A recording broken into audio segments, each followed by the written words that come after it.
Holy crap! Whoa, yeah, an Eternal Enigma just raided! And Eternal Enigma, welcome! New viewers, I am Fungo, and I was just about to start the PAL version, the European version of Silent Hill 1, to see what all those differences were. It's been a while since I've been streaming, and still waiting on Twitch partner. Do follow an Eternal Enigma if you haven't. Thank you, Enigma, for bringing your lovely viewers this way. This is the normal time I usually stream. Miss this! What? Boy, was I not ready for this. Good thing I did get ready. I didn't know what would happen. You have to expect the unexpected. Yeah, it's a crazy day, crazy start. 7 months from Eternal Enigma, and started a hype train. What a way to start off a hype train and start off a stream. Well, AJ, 4K, you just gifted a sub to S Smith 034. Thank you. We got a hype train going, and that was that your first? No, that was 16 subs total, AJ. It's good to see you. I haven't seen you in a while. Oh, thank you for the 100 bits, AJ. It's good to see you. Thanks for gifting some stuff, and gifting some bits, and gifting some gifts. Oh yeah, the Fungo bot has some new messages for you. So yeah, the Fungo bot has new messages to make it a little bit more interesting.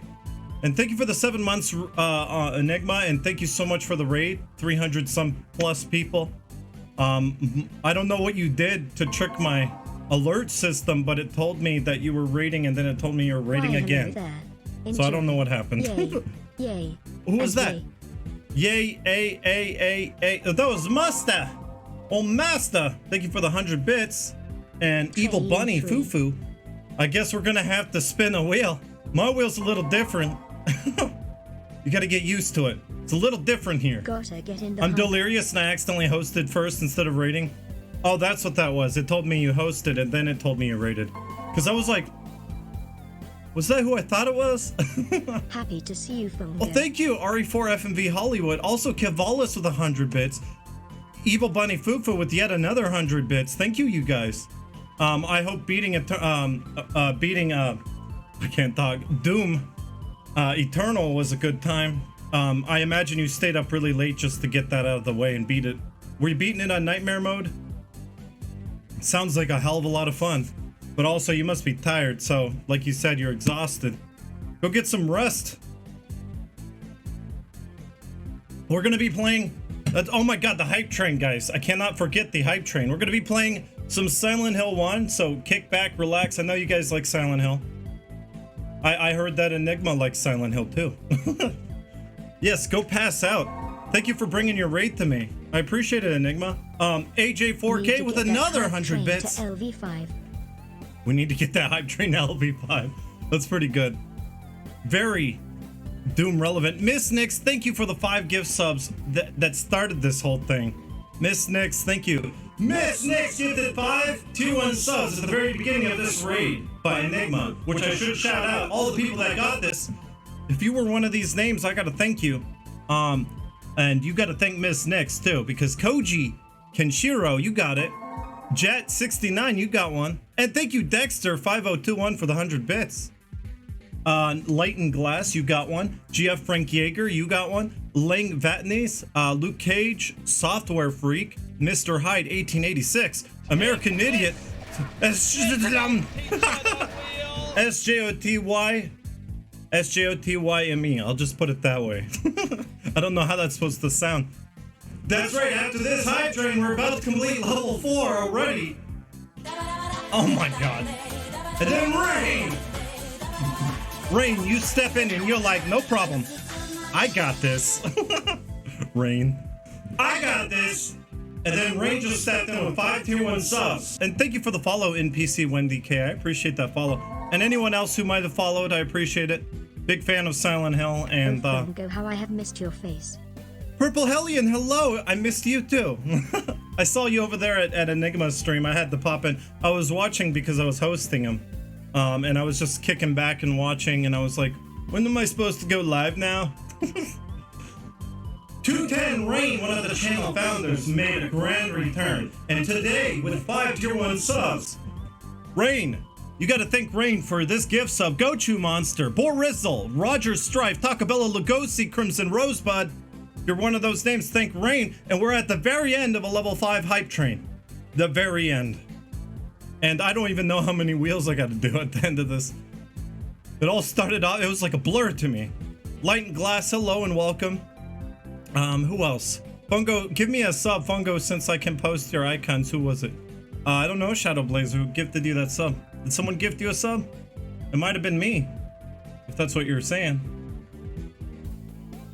Must have been another day. Oh my god, we're at the end of a hype train. 83%, I don't know how much more it's gonna take. 100 bits, Evil Bunny, thank you so much for all the bits so far. Excited to be here for the first time. Your first time? Well, welcome. You're welcome here. And we usually have a lot of fun. If you want to learn something about Silent Hill, usually you can learn something. I do offer plenty. You know, funtainment. That's a new word. You can call it that. We call it funtainment here. Hello, Connor. How are you doing, Connor ORT, and everyone else just getting in? Fungotainment. You could call it that. Hey, Vorpal Matt, how are you doing? Adam Mutterhead totally just got us there. You just got us there. 100%. A whole hype train just flashed before my eyes. You gotta thank Enigma for that hype train and everyone who came on board. And thank you for the bits, Evil Bunny, Fufu, and everyone else with all the gift subs. Miss Nix, Rain, the channel founder, finally came back. All right, so I'm gonna point out Admired you gifted a total of 11 subs, 6.6 Guilty Spark, and this is Jared got those gift subs. That was a crazy start. Wow. Thank God the allergies are better though, because otherwise I don't know if I could handle that. Hey Connor, ORT, just a 4-month resub. Thanks for comfy streams, Fungo and chat. No problem, Connor. Thank you for the 4 months. I appreciate you subscribing, I do. So how do you like the new Fungo bot messages? They're a little cooler now, I think. Thank you, Connor. So we're 5 out of 18, and Joy with 100 bits. Yes, thank you. Thank you for entertaining me during this hard times. That's what I'm here for. I'm here for entertainment. It's funtainment. Funtainment. Funtainment. Isn't that what I said at the beginning? All right, so I gotta open up. Yes, be one with the fungus. Y'all must be one with the fungus. Alright, I got Silent Hill up and running now. Let's take a look at it. Let's unmute it so I can hear it.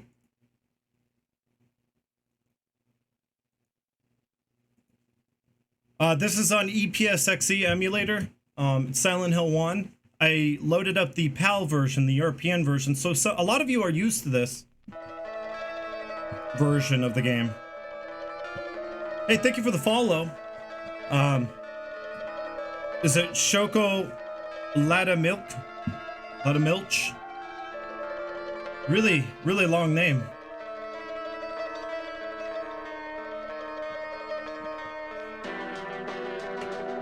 This is very nostalgic. A lot of people will hear this intro and just be overwhelmed by nostalgia. That's right, it's the PAL version with the mumblers. Watching another streamer play Silent Hill. And thank you, Joy. It's good to have you here. I wanted to say thank you for the 100 bits and welcome. I hope you're doing well. I was watching another streamer play Silent Hill and I was trying to show them in the chat the cockroach. They couldn't see it even though we were looking right at it. Isn't it really embarrassing when you try to point it out to your friends and people just think you're weird? Yeah, you're a little late on the play. Oh, Leechhound, by the way, welcome. Hope you're doing well. I guess I'll point it out since we're all here.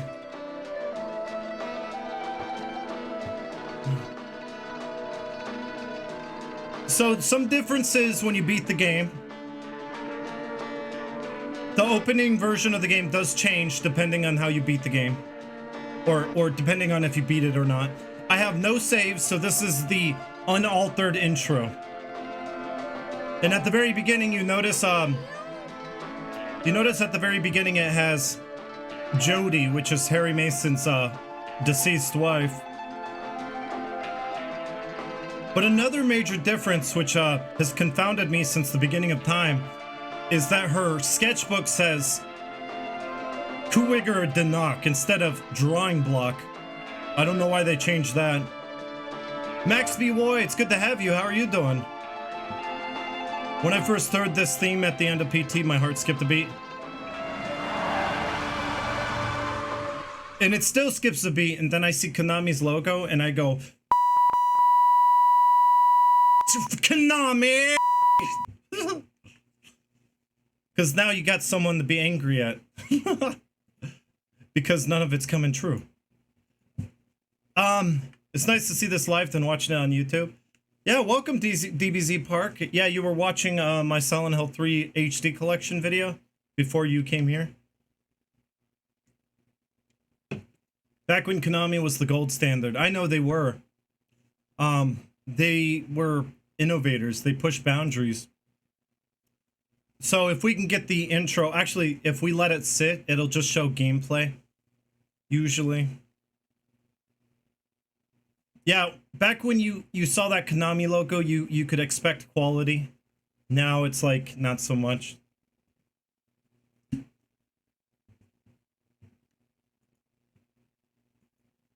Never gonna say goodbye. Never gonna tell a lie.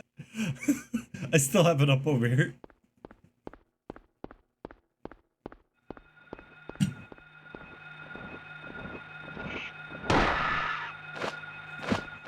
Now this is the gameplay demos. You know, if you leave it sitting on the main menu, it just goes into these menu or into these gameplay demos.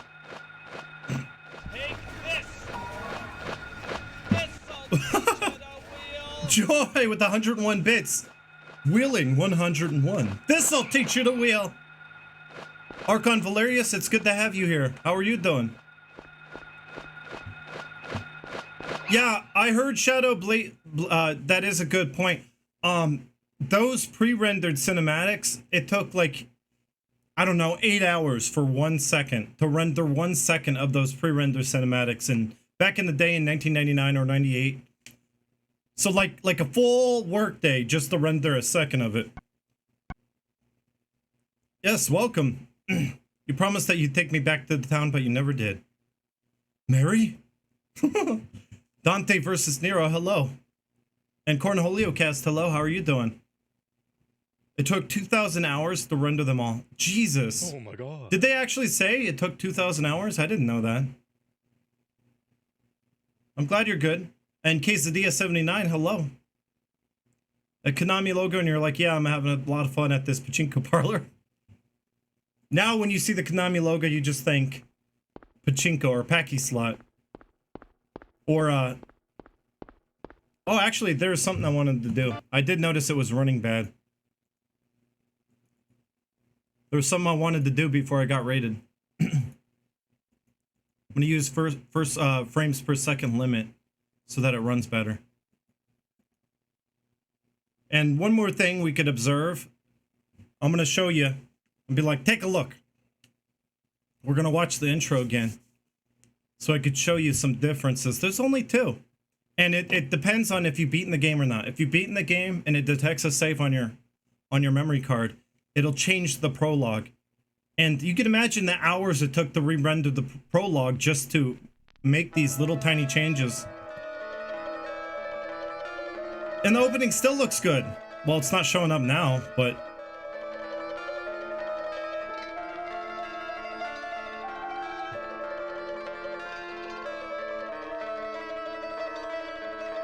there it is.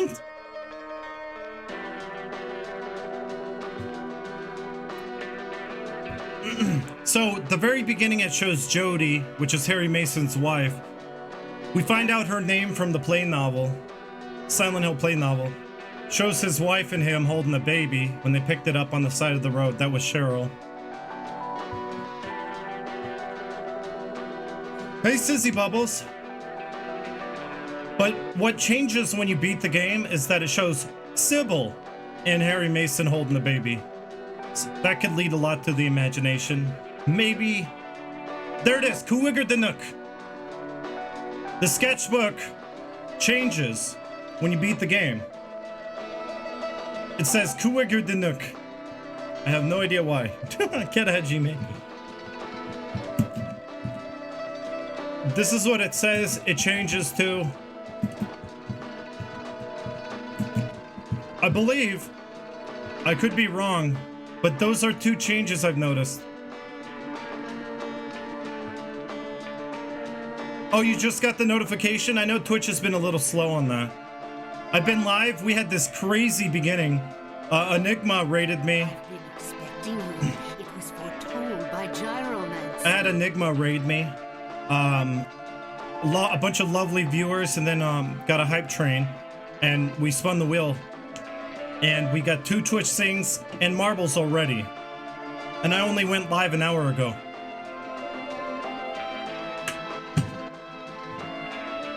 Sorry about that, Sizzy.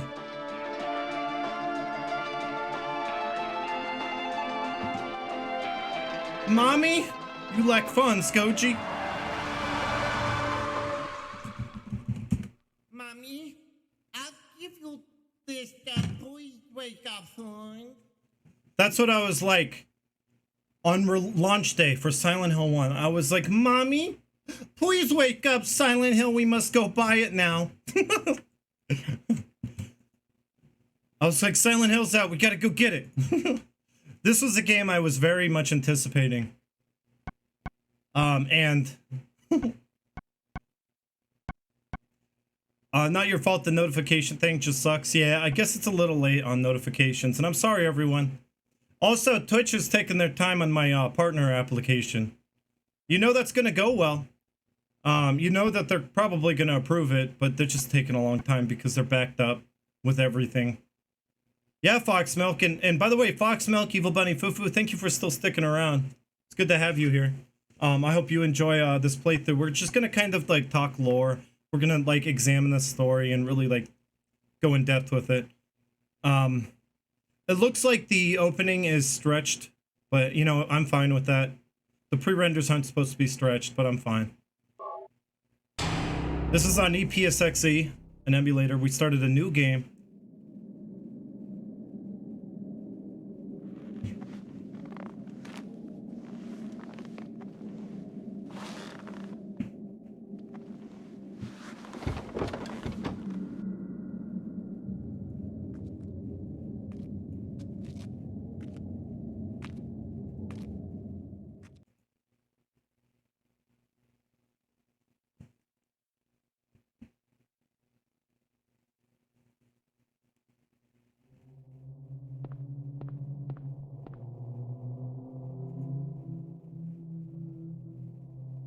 Strange.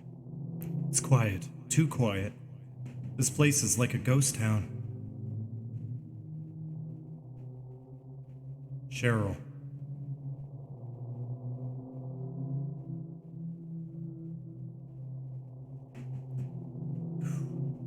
By the way, you know, to start this stream off nice and strong, I gotta shout out Enigma again, you know, for giving a nice strong start to this stream. Quick shout out to Enigma. Do follow. One of the biggest Silent Hill streamers on Twitch, and I do highly recommend. It's good fun time with him. Him and I got a lot in common, you may see, but we got also our differences, you'll see. So it's a good reason to watch us both, don't you think? I never got into the Silent Hill games, but watching people play them is always fun. I like playing it. I've always enjoyed, like, my streams of Silent Hill 1 have always done really well. And I do regard this one as one of my favorites next to Silent Hill 3. The atmosphere in Silent Hill games cannot be matched.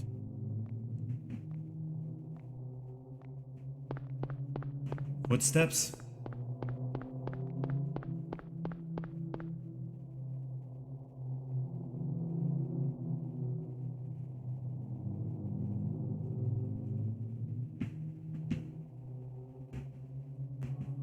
Cheryl? Oh, he's saying it. Cheryl? Well, he didn't voice the other stuff. Hello, Koji. And yes, the atmosphere of Silent Hill cannot be matched. Hey, wait! Stop! So when I first played this game, it was like nothing I've ever played before. Back in 1999, it really was the first thing I've ever played that was like psychological horror. It does get into your psyche. There she is.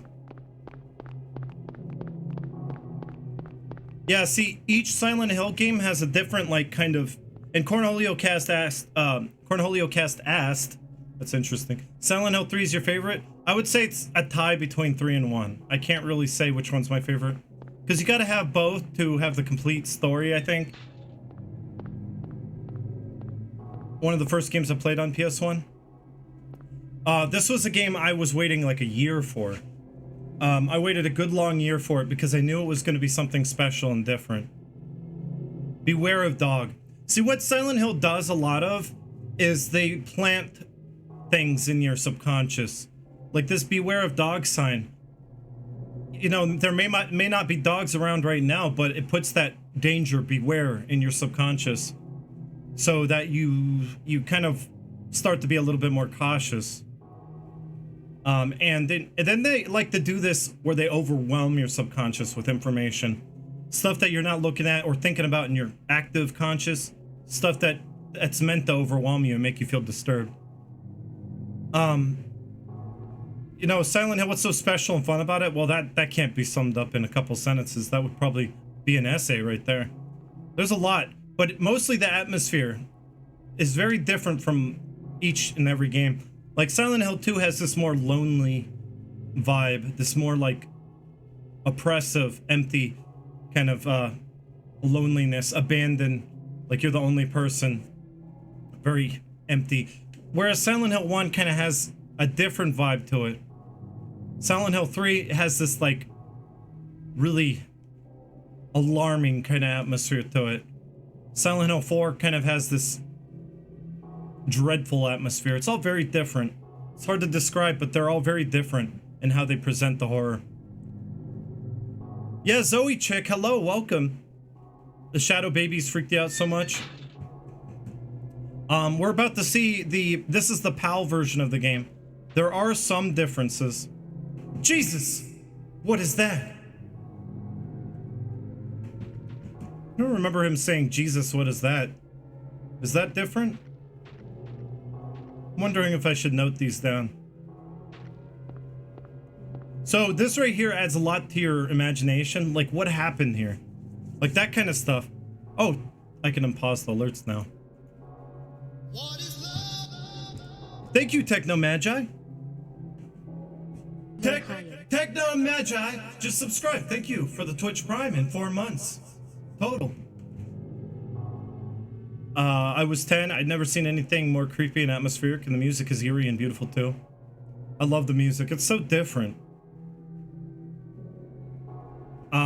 Yes, sub-hype. Snow Orchid, welcome. How are you doing? Yeah, he doesn't say Jesus in the American version. I didn't think so, Elf Groceries. So it's like, you know, there's subtle little changes. Just little tiny changes. Also, this is the most complete version of the game. Because they fixed a few things. There is a glitch that doesn't unlock. There's a glitch where a certain newspaper at the end of the game doesn't unlock. What we're gonna see if it does unlock in this version of the game, and it should. And you know, this is where I think Christoph Gans got the idea for Pyramid Head skinning someone. You know how Pyramid Head skins, what's her name? Is it Christabella? I don't know. Skins the woman and throws the skin against the wall. I think this is kind of where he got that idea for the movie. See, everyone kind of interprets it kind of works on your imagination. Everyone interprets this stuff differently. Like, what happened here? Anna, that's it, Anna. You remember Purple Alien. It's been a while since I've seen the movie.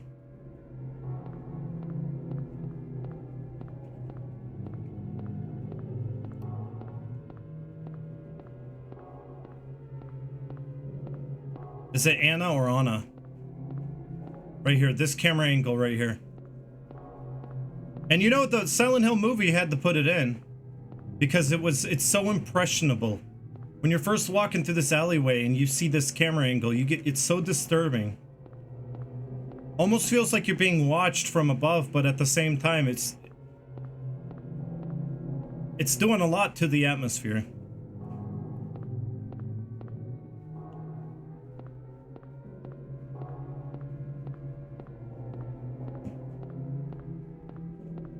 Playing Assassin's Creed and now watching you. Hey, T-Cal. Hey, no problem at all.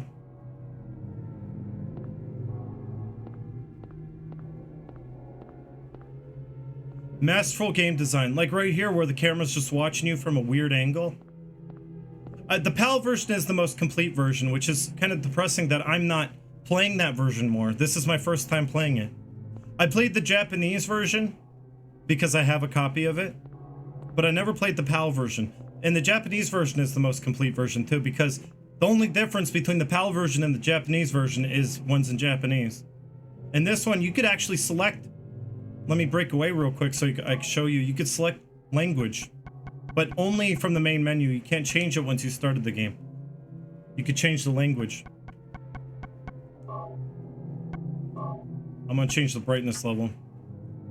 Also, another little tidbit of information. Well, first of all, the health bar is different. They changed that slightly. The main menu is different, if you notice. The main menu. I don't know why they made it just a black screen. Hey, Comfort Zone Comic, how are you doing? Another tidbit of detail is that you can tell what difficulty you're on by the color of the menu. So blue means normal, green means easy, purple means hard. So you know I'm playing on normal difficulty because of the menu color.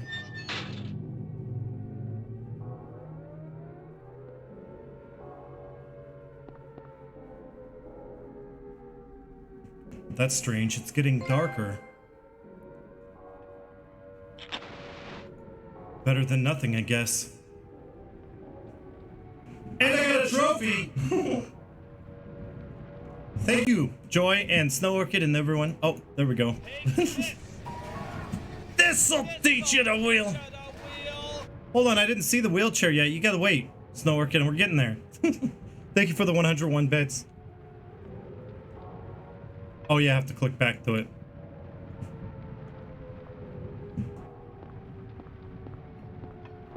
You hear it? This'll teach you the wheel.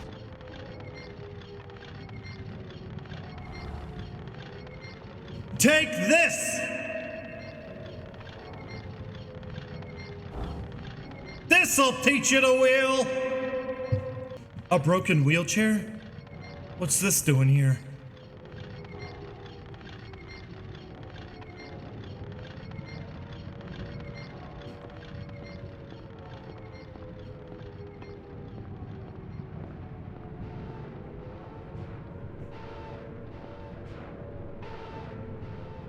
This is the first time I ever played a game with layering audio too. So you notice as you proceed, the ambience gets scarier.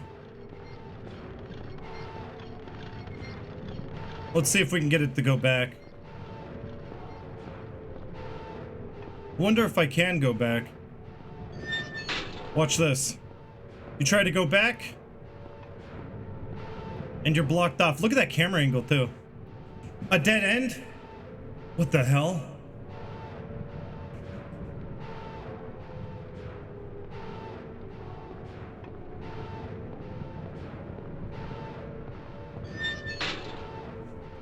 So, you know, like the first thing that's off is, hey, Rotting Pastry, how's it going?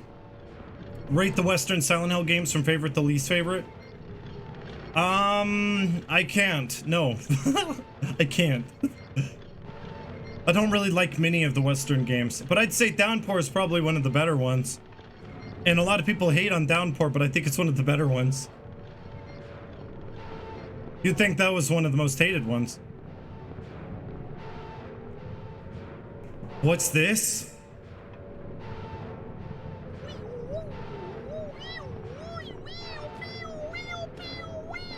And if you look very closely, yes, the insects do follow his lighter there.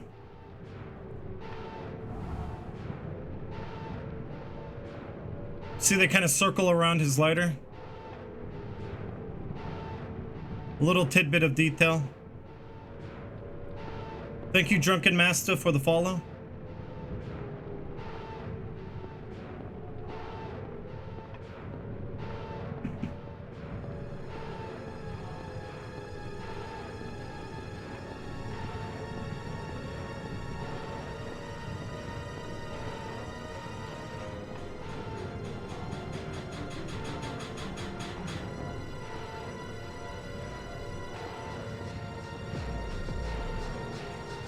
What is this? What's going on here?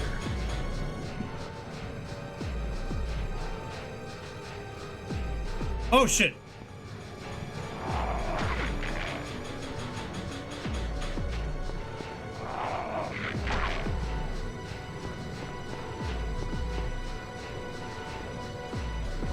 Watch this.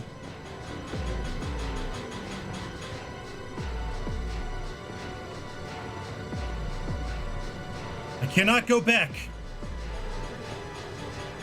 Blocked by a fence?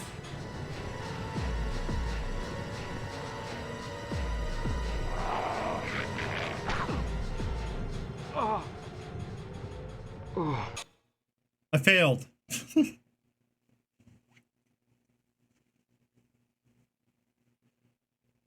So as you can see, a major difference is they replaced all the children, the mumblers, with the clawfinger enemies.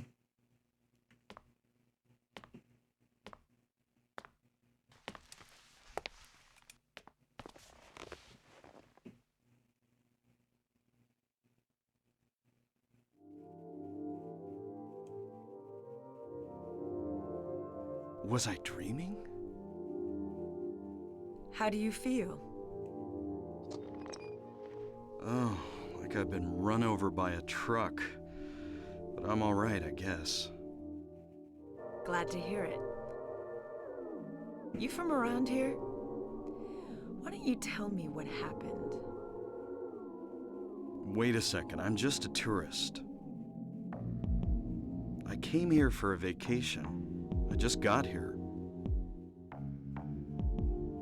I don't know what happened. I'd like to find out myself. Uh-huh. Have you seen a little girl? Just turned 7 last month, short, black hair. My daughter. Sorry. The only person I've seen in this town is you. Where is everybody? I'd tell you if I knew, believe me. But from what I can tell, something bizarre's going on. That's all I know.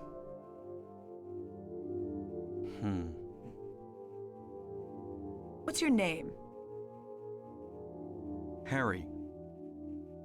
Harry Mason. Cybil Bennett. I'm a police officer from Brams, the next town over. The phones are all dead, and the radio too. I'm going back to call in some reinforcements.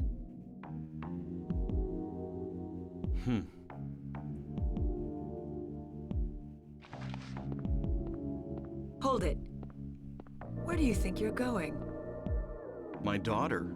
I've got to find her. No way. It's dangerous out there. In that case, I need to find her now. Cheryl's my little girl. I can't just leave her out there by herself. Have you got a gun? No. Hello, Wheatley and Rio Canal. Take this, and hope you don't have to use it. And this is foreshadowing here of when you have to listen. fight her later. Before you pull the trigger, know who you're shooting. And Hi, don't Cereal. do it unless you have to. And don't go blasting me by mistake. Got it? Yeah, thanks. You do best to stay nearby. I'll be back with help as quick as I can. Thank you for the follow, Hey Pity. Yep. So so yeah, it doesn't really make sense as to why she's gonna be handing him a gun if she doesn't really see the monsters. Black Magic, thank you for the 8 months. 7 months straight, Black Magic, thank you. Welcome to the stream, by the way. And welcome everyone in that I might have missed. Drunken Mufasa just followed too. I missed that. Thank you, Drunken. Enjoy with the 55 bits earlier, and I don't know if I said thank you for that. 101 for That'll Teach You a Wheel. From Snow Orchid. I hope you're doing well, Snow Orchid. And I want to greet Max B. Boy. It's good to have you here. Ryu Canal Wheatley, Rotting Pastry. So yeah, at the very beginning, you're... Look at that hairy butt. Thank you for 20 bits, Shadow Blazer. I appreciate it. Oh, Dad, you're the coolest. That's the Silent Hill 3 UFO ending. So yeah, it doesn't make much sense as to why, you know, like she would hand them a gun. If she doesn't see the monsters, it doesn't really seem too alarming to her. I don't know. She just gives it to him. So what? It's a game. It's not supposed to make too much sense, you know. You have to have some sort of reason why this average everyday guy would have a gun to defend himself with. I'd rather that than you know, a game where you don't have any form of defense. And those are becoming quite popular. They have been quite popular for 10 years plus now. Those games where you have to hide and seek, the cat and mouse gameplay. And I kind of want to see games come back to this, where you get to defend yourself, where there's actual gameplay. Because, you know, being in control of your own life, you know, your life or death, your survival, being in control of your survival was survival horror. You get to make an effort to live, and that's kind of what's important about it. Now in Cafe 5-2, if you look real closely, you can miss it, but this little creep this scare right here is really good. You have to look very closely for it. You could see like a foreshadowing of events to come, and it's very much like The Mist, which is where I think they got the idea for the monster, and they got the idea for this whole opening. Was from the novella Stephen King novella, The Mist, which has a pterodactyl-like creature that's pink. Pink pterodactyl-like creature bursts through the windows of a grocery store. And right there is an homage to Stephen King, no less. Right there. Study Damon is kind of a very little-known reference, a very... I mean, like, you'd have to be a fan of Stephen King to kind of know that reference right there. He's holding a shotgun. He took this picture when he was writing for like a college in Maine. It was one of his last newspapers he was going to be writing for before like he moved on. I guess he was graduating, I'm not sure. But he thought it was a little bit of his dark humor. He thought it'd be funny if he had a shotgun held on the cover saying, "Study, damn it." You know, threatening your life. Study or else. And that was kind of his like dark humor. And it wasn't really taken very well. A lot of people were really offended by it. Especially this day and age, something like that wouldn't fly. And it's surrounded by, surrounding it is this pinball machine, which is a medieval madness pinball machine. There's references all around. If you look for it, you could see these references to modern media, Western, you know, literature, Western movies. The medieval madness pinball machine doesn't seem to be taken from anything in particular. Like some would say the Children of the Corn, but no, they're playing the Medusa pinball machine in Children of the Corn. Medieval Madness probably was one of the creators, some of the creators, like, you know, favorite games growing up, I would assume. And that's why it's here. I feel like this whole Cafe 5-2 is just littered with references that inspired a lot of Team Silent, like Portishead, which was a big source of inspiration, I feel, for Akira Yamaoka and his music for this game. Portishead, if you've ever heard of him. You got Stephen King surrounding a pinball machine. You know, and what inspired the cult? First impression is most lasting. That's right. It's first impression. Very good, Dexter.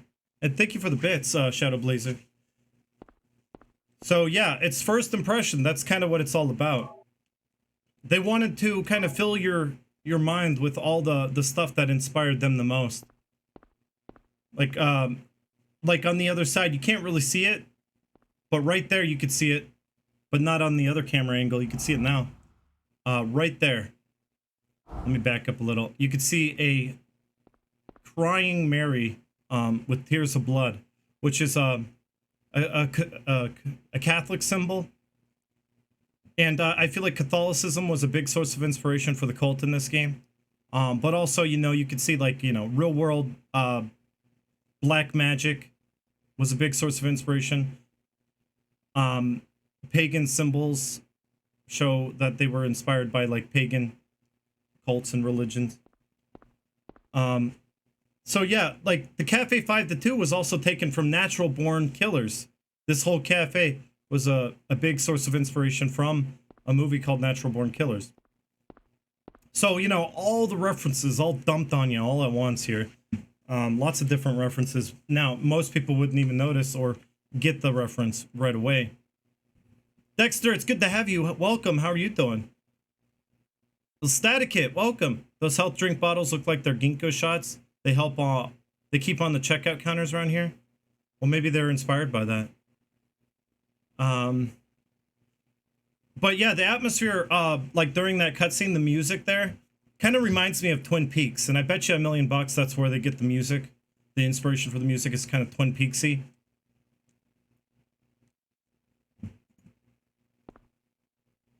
A radio seems broken, can't hear anything.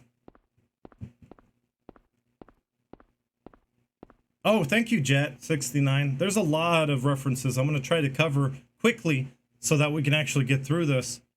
I mean, I could sit and dwell on it all day. There's a lot to, like, the Stephen King posters. Oh, thank you for the host, Midnight Snow. Welcome. How are you doing?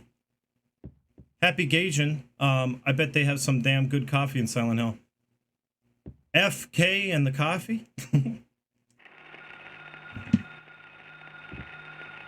What's that? Huh. Radio. What's going on with that radio? My thoughts exactly.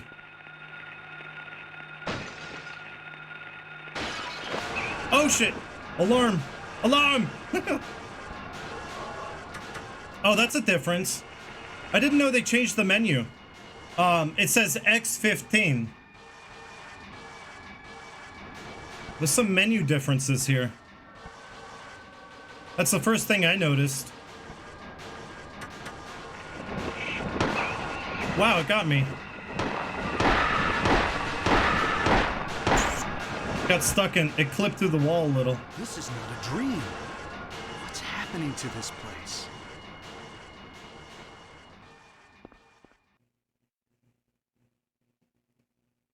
By the way, hello Aeon Lupus. Welcome to the stream, chat. How are you doing? So now we know the pocket radio works in some way. It's going to be useful. That's how he kind of tells, that's how it tells you that the radio is a useful tool. That it tells you about enemies when they're approaching. But it's more than just that. It actually is unique. Around the time nothing like that existed, the radio works in several different ways. It works on the atmosphere. And the radio works in telling you where the enemies are. And it could tell you it could tell you pinpoint using stereo sound up to 3 enemies using different frequencies, which is really cool. Doing quite well, sitting down with some coffee, drawing some art, and podcasting my favorite Silent Hill runner. Well, that sounds good. And Lupus, is that me? Welcome. All right. So, yeah, you could turn it off, but I think that does it really does change the atmosphere a lot. You kind of need it on. And, you know, after you beat the game, you get special options. But you still get it on a brand new playthrough. If you hit one of the shoulder buttons, like R1, L1, you get to this screen where you could change blood color, view control. It's really just reversing a lot of these options. Thank you for the host.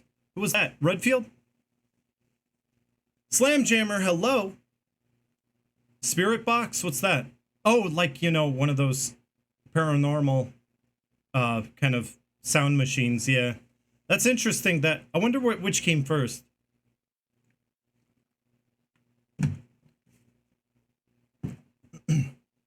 So auto aiming, you could actually turn the auto aim off. Oh, that's probably why I missed, because it was off by default, wasn't it? I don't know. I guess in European copies it's off by default, unless I missed that. Unless I was wrong. I'm wrong. All right, we're gonna try this, and leaving the cafe. Where could Cheryl have gone? I guess I'll check that alley again.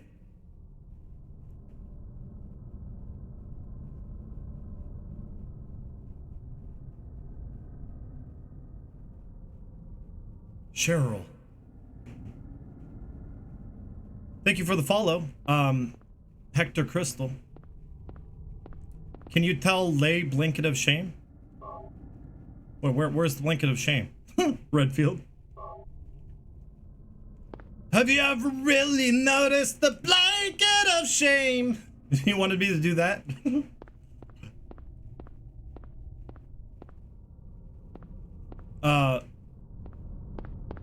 Oh wait, no, I said the lyrics wrong.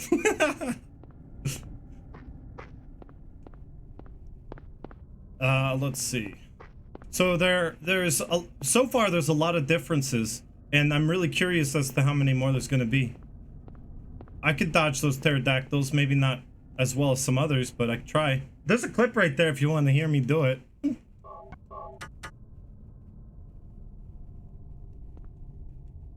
All right. So we're gonna go check the alley again to see what's up with Cheryl and if you know, what's different. Now the first thing I noticed when I first played this game was how massive the streets were. They're really wide. Now if you listen to the radio, you can hear exactly where the monsters are. And you see that expert dodging right there? So you can hear it on my left right now. And now it's kind of going behind me. And you could hear up to 2 or 3 different enemies at a time. Different frequencies.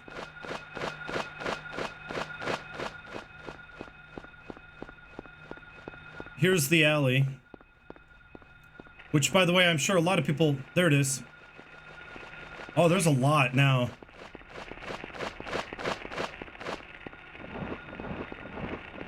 Lots of enemies everywhere. Shit. Ow. And if the radio doesn't quite know, it's just a general static.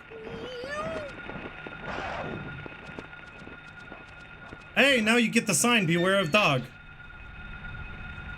Wee you. And shit. Now he doesn't comment on this stuff the second time through, because it's your first impression that's most important.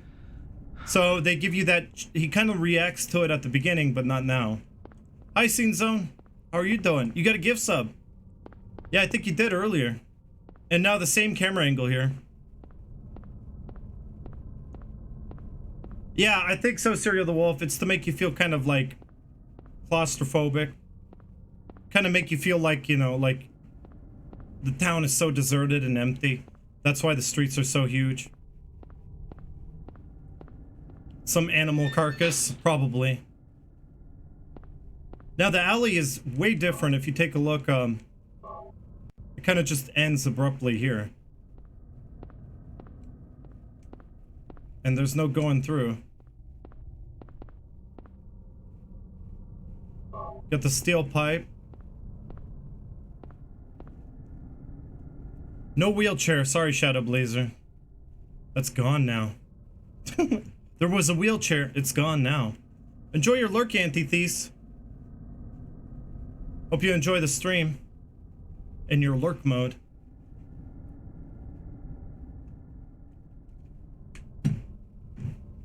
Cool guys, don't look at explosions, but BAMFS, don't look at pterodactyls. What does that mean, Banff?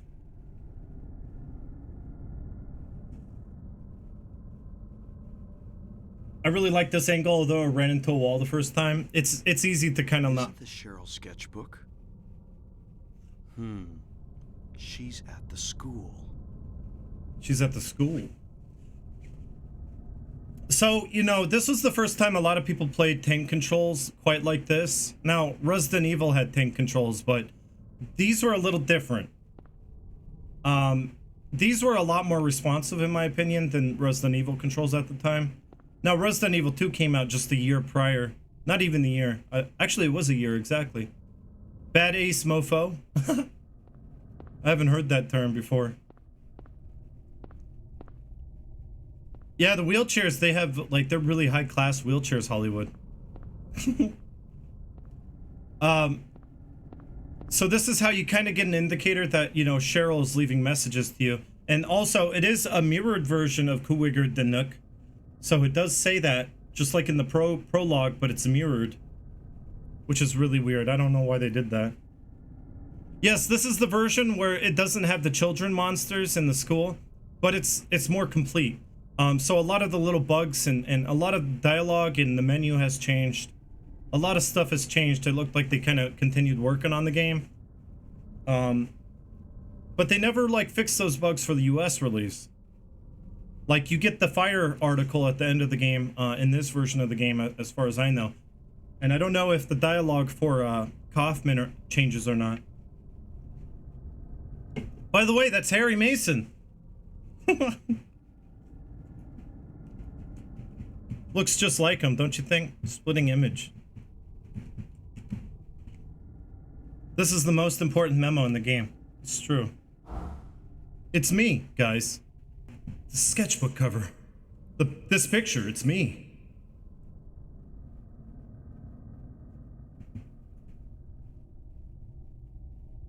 The first picture Cheryl drew in the sketchbook I gave her on her 5th birthday.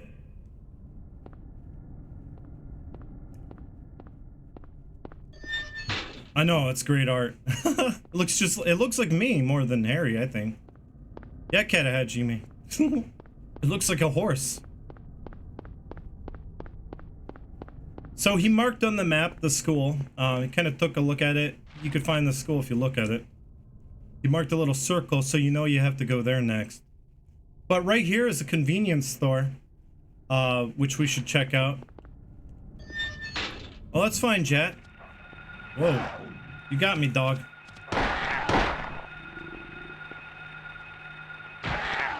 Now, the AI in this game is some of the best AI I've seen on the PlayStation 1, and still probably the best AI I've seen. That hasn't changed.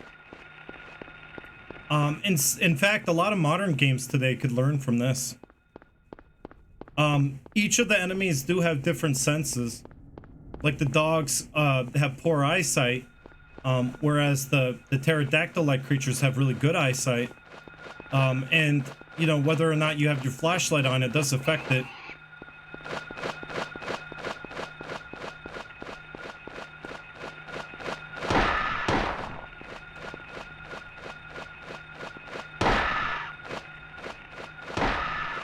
Nice. He has some expert aim. Squeak. Dog sure did launch at me.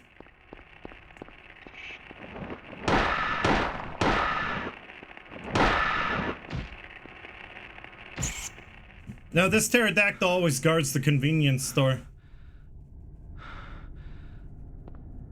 The tank controls of Silent Hill 1. Resident Evil 1 and 2 don't... Yeah, you don't really have much in terms of maneuverability in Resident Evil games. These tank controls were kind of confusing to a lot of people getting started. And, of course, a lot of people are going to probably run into walls. And what's interesting about Silent Hill 1 is that, yeah, you can literally run into walls. If you get running... he will actually slam into a wall. Oh, thanks, Bum Trip. How are you doing? And I got highlighted a couple times. Quick question. See, you ran into a wall.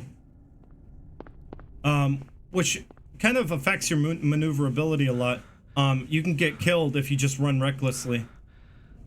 Will I play Resident Evil 3? I still have to play that one. I haven't streamed that. Wait, no, I have streamed Resident Evil 3. I streamed that one twice, but in a quick span of time. But I will get back to it eventually. Hey guys, killing the views today. Yeah, thank you, King Jacob. I got raided by Enigma earlier. You know, he was like delirious. That's probably why he raided me. He was up all night and all morning trying to beat, or he was like attempting to beat Doom Eternal. And I guess he was really tired. He looked tired. Here's another little reference. Yes, it's Bill Skin's 5th. That's a reference to Silence of the Lambs, if you don't know. Harry can fall downstairs like in Silent Hill 2, Shadow. And some people can't get used to these tank controls. I feel the tank controls are fine. I thought they were just fine. Like, yeah, he takes a while to stop when you start running, and that kind of makes it clunky. See, let's see if we can get him to stop. He doesn't stop on a dime when he gets running real fast, so he kind of stumbles. But if you run and stop, see, he stops on a dime there. But once you get going, he gets so much momentum that he can't stop on a dime. But the tank controls, I feel like strafe was a big improvement to tank controls. Being able to strafe left and right. And, you know, even Siren went on to kind of keep that control style, which is Keiichiro Toyama's next game after Silent Hill 1. Kind of kept a lot of the controls here. Strafing was a big improvement. Being able to quick turn and kind of run. I felt like the controls were easy to get used to. Didn't take me long, maybe like a little time to get used to them, and then I was like, I couldn't have it any other way. I preferred tank controls. So that's how I like it. And you can come in here. Some people may not notice, but you can come in here and on a second playthrough you get like the channeling stone, which is a UFO ending kind of thing. Use the channeling stone in 5 areas to get the UFO ending. But right now, the most important part about this stop is all the health you get. Yes, and Harry, that's an interesting mechanic. Thanks for bringing it up, Koji. Is that, yes, the characters in Silent Hill games, the way they convey the stamina system is through how out of breath the character is. Stamina is a hidden mechanic. It is, it does determine how accurate your shots are going to be. It determines how fast you're going to be able to recover. And as you can see, he's not really out of breath now, but if I get running, he will stop to catch his breath.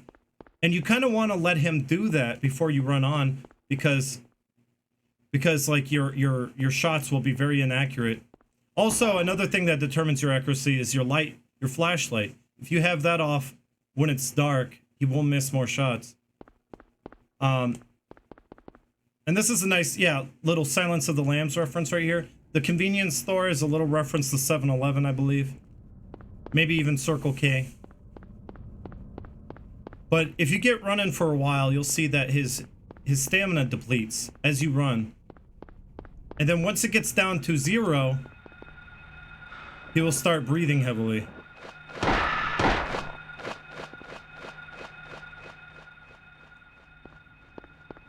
They're out of TP. Looks like they rummaged the stores. Hi Techno Magi, how are you doing? I guess the bird didn't want to deal with me. Bird was like, nah, I'm gone. Bye. Oh wait, there's another bird now. Did it respawn?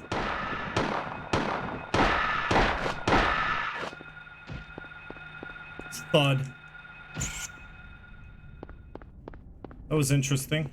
And yes, you can go back to Harry Mason's vehicle where he crashed into the city. Now you wonder how the hell he got to the Cafe 5-2. I like to theorize that like Cybil dragged him out of his vehicle and got him there, but she doesn't mention it. So he kind of like, I don't know how he gets from here to the cafe. Because what he does immediately, he goes into the alley, he sees a wheelchair, and then he kind of dies. But that was all a dream. So it leaves a lot to the imagination how he actually wound up in the cafe. My car, it's too smashed up to drive. Where's Cheryl? I pray she's safe. I think the dialogue's changed. So the messages or the flavor text in the game is different in the PAL version, because I don't think he says "I pray she's safe," because that's the wrong pray, by the way. It's supposed to be P-R-A-Y. So it's grammatical issue here. I hope she's not prey to one of those pterodactyl things. That's the grammar here. There's a health drink, take it. Now, of course, in Europe, in the UK, maybe that prey is grammatically correct. See, that's something I don't know. Maybe someone could tell me if "I pray she's safe" is the right grammar to be using here. It's supposed to be with an A as far as I know. And then this creature comes out if you get close enough to the highway or the underpass. Sometimes it takes 5 shots. Hey, this is Jared. How are you doing? So far, so good, Jared. Weren't you here earlier? Downloading Witcher 3? Nice.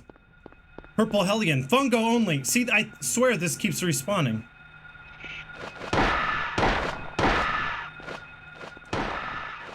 I'm gonna have to find out. Let's see if it keeps respawning. Joy! With 5 bits! Thank you so much, Joy.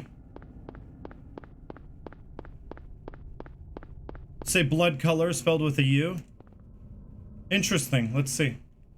Because that would be the way they would spell it.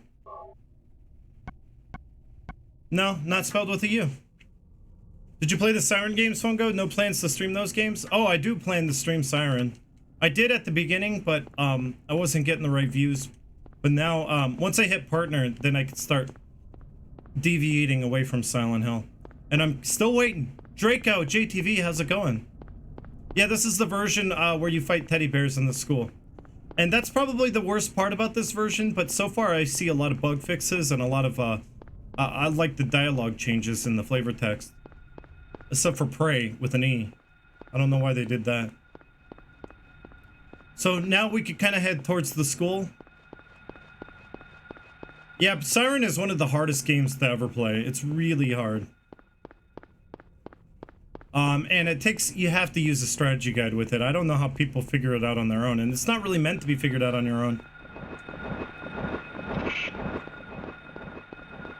Iachi, hello. Did you change your name? Or is that just a different Iachi? So Konami said no to the rumors? Yeah, they said no. So you guys can stop talking about it. Ow! Damn dog. Probably a doghouse, though I'm not sure since there's no dog around.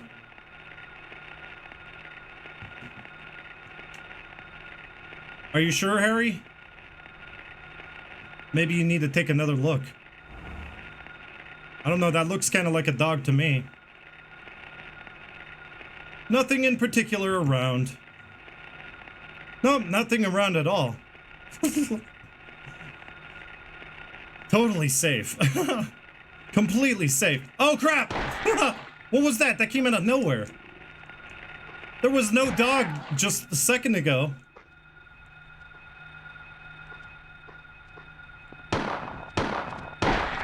Ah! I love it. Let's wait until it just bites on me. There we go. That's even better. Probably a doghouse, though I'm not sure since there's no dog around. Oh, nothing in particular around. Harry Mason must have extreme tunnel vision right now. Like, I don't know how he doesn't see that. It's like in his face. No dog. Oh!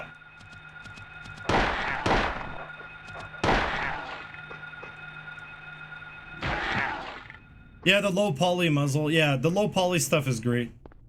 But, you know, the best way to emulate this game is on RetroArch, though there are glitches, which is why I don't stream the emulated, or I don't emulate it on RetroArch. Once those glitches get you know, polished and ironed out, then maybe you'll see me playing it on a retro arc. Red Harry is one of them. Whoa, Red Harry, bam da bam. You actually get a red Harry. He's just red. Some other glitches are with cutscenes, like they don't even play, they just freeze. So right here we get another really disturbing angle, which if you see here, this is a good. I love this dramatic, like cinematic camera angles need to come back. Horror games, like they need this. This does a lot for the atmosphere. And you don't really see games doing this anymore. You know why they settled on tank controls? Because, you know, with these camera angle changes, the controls stay consistent. Up is always going to be up. Left and right will always turn you. You know, the controls are consistent. So that they can get away with all these, like, cinematic camera angles. And this is how you find out. Well, that one, the roads are kind of, like, decimated. And there's no way to the school right now. And it says Doghouse 11th Street. So that doghouse, now he knows to check it. Whereas he didn't know to check it before. Now he has Cheryl's sketchbook kind of telling him to check it out.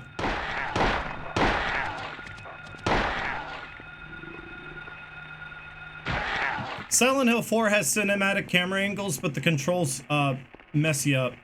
Because, like, they aren't tank controls. I think they settled on doing Silent Hill 4 without tank controls because of the complaints they got. No one likes tank controls. And it's always going to get a lot of flack. And I don't think anyone could ever, I don't think there's going to be a form of tank controls everyone can agree on. But I thought Silent Hill 2 and 3 did the best with tank controls. You couldn't get much better than Silent Hill 3 in forms of tank control. I love tank controls. I'm a big fan and supporter of tank controls. Honestly, it just takes a little time to get used to them. Then you can become a pro at them. So the dog didn't notice me yet. So that's the AI for you right there. The dog didn't even notice me. Dogs have really good hearing, as you would imagine a dog would. So, you know, running around, it's more likely to hear you than see you. See, it doesn't see me at all, but if I start running, it's gonna come after me.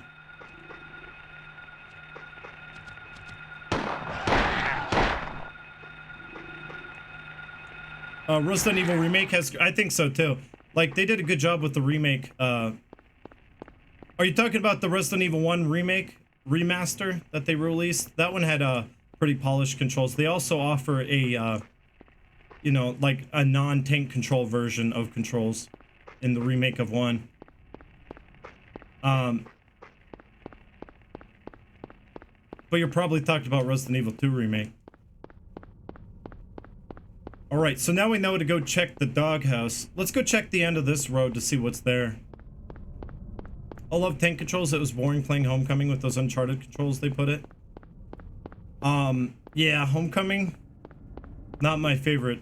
It's actually my least favorite Western Silent Hill game. Blech. But I bet it's a lot more fun if you speedrun it. I haven't tried to speedrun it yet. Big thing I often dislike about modern game remakes is that they update everything to be more modern, more technically advanced without considering what the old way of designing things had to offer. Yeah, like the atmosphere and the fixed camera angles and the fact that the controls stayed consistent. So they could change the camera angle and not mess you up. It doesn't take you out of the immersion because you know how to control the game regardless of what camera angle they throw at you. That kind of consistency does kind of help keep you immersed. A lot of people talking all at once. Tank controls could be awesome if they combine them with current mainstream controls with the tank control toggle ability to actively switch between when necessary. Yeah, I don't see why more games can't do that. By the way, welcome Drunken Mufasa, welcome. I don't see why we can't have like different control implementations. They do it in Silent Hill 2 and 3. You could change between controls. You could do either way. Oh, you have to run to the store? That's cool. This is Jared. See you soon. So there it is, the dog key, the house keys in the doghouse. I'm not super keen on Resident Evil 2 Remake when I tried it. I had to wait until it was on sale before I justified picking it up. Yeah, I wasn't too keen on it either. I talk about it enough though. Yeah, Silent Hill 2 and 3 tank control I can handle with no problem, just never got used to Silent Hill 1 tank control. Yeah, this one's a little bit more, I guess you could say, clunky. Because the character doesn't stop on a dime and you run into walls all the time. Like in Silent Hill 2, with the tank controls, you don't run into walls unless you're like on a harder difficulty. So it's something they implement on a harder difficulty. This one, it's on any difficulty. Nothing useful. Except for all the ammo in the world, I could definitely use all the ammo. Now here's the, I love the atmosphere. Once you enter a house, it really feels kind of calming. Can you stop yourself short with a quick turn? Well, quick turn is a little clunky in Silent Hill 1. You can't really stop. You have to come to a complete dead stop before you can quick turn. And you can't do it while running. So that's something that would be nice if they figured out how to get you to quick turn. Having the option for 2 control schemes would be normal. Yeah, I think that should be like the standard.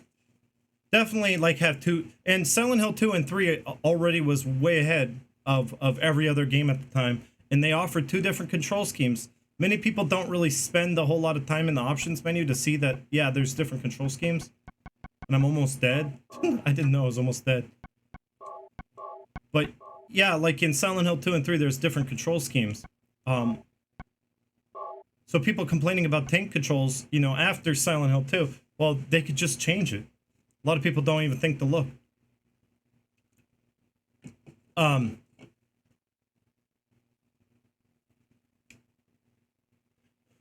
Silent Hill with QuickTime events. Oh boy. Yeah, Silent Hill doesn't need QuickTime events.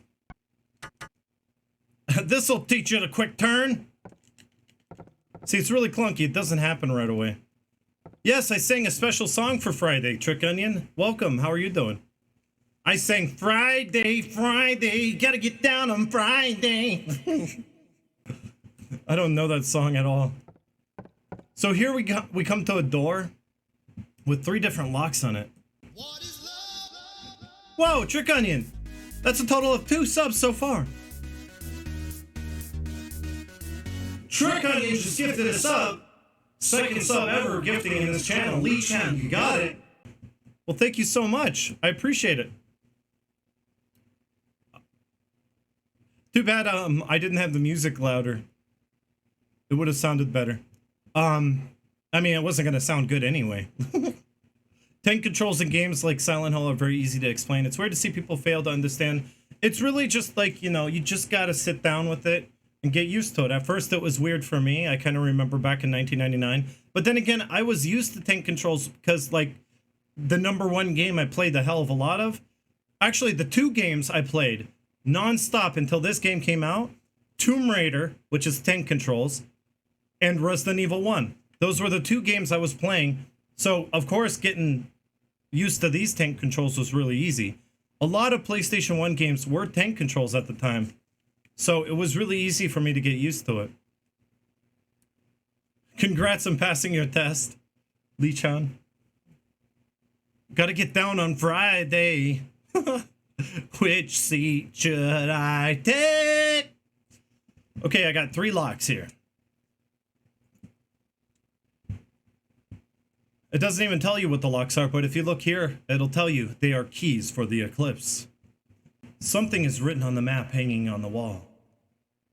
Copied it to the map. Hello, angry British cat. How are you? Well, I guess you're right. There is a door lock too. No, there's just 3 locks. Tomb Raider 2 for PS1. I never beat it, but I remember locking the butler in the freezer. Half the model phases through the door and is incredibly eerie. Yeah, that was one of the good old, you know, the back in the PlayStation, the good old days. Everyone knew about the butler trick. You lock him in the freezer, and then you hear.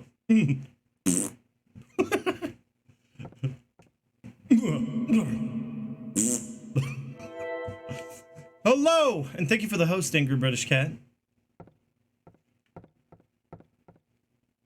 But yeah, Butler used to like mumble and fart.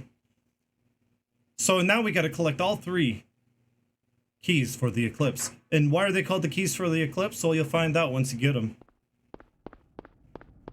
So using the map, you kind of figure out where they are. Oh, review videos at the moment. That's cool, Angry British Cat. Host hype.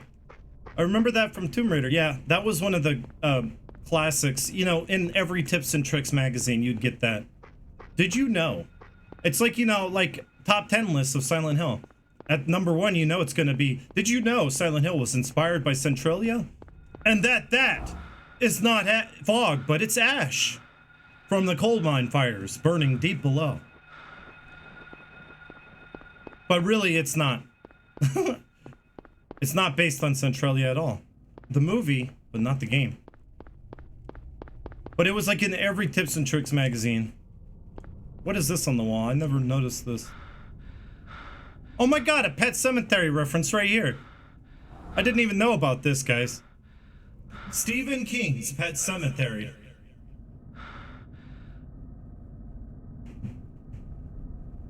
So you can tell there's a lot of references. If you go around Silent Hill, you'll notice them. I wonder if this is in the US release, because I don't remember it. Did you know that this game was inspired by Pet Sematary? What's going on here? Yes, this game, see, it's not inspired by Centralia. It's inspired by Pet Sematary. It actually is, though. You know, Pet Sematary is kind of one of those weird towns where everyone's kind of influenced by a like mythological creature. The Wendigo is kind of controlling everything in the town. Oh, no. Let's not talk about crabs.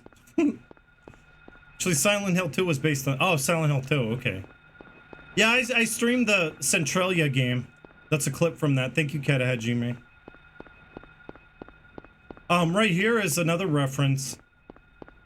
This is a reference to a little-known movie called Demons, but I guess it's more popular in, like, it's an Italian zombie horror movie.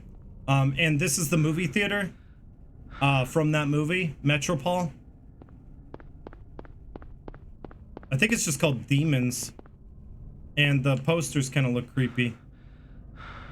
So there's a lot of references to, like, I don't know, like horror in general.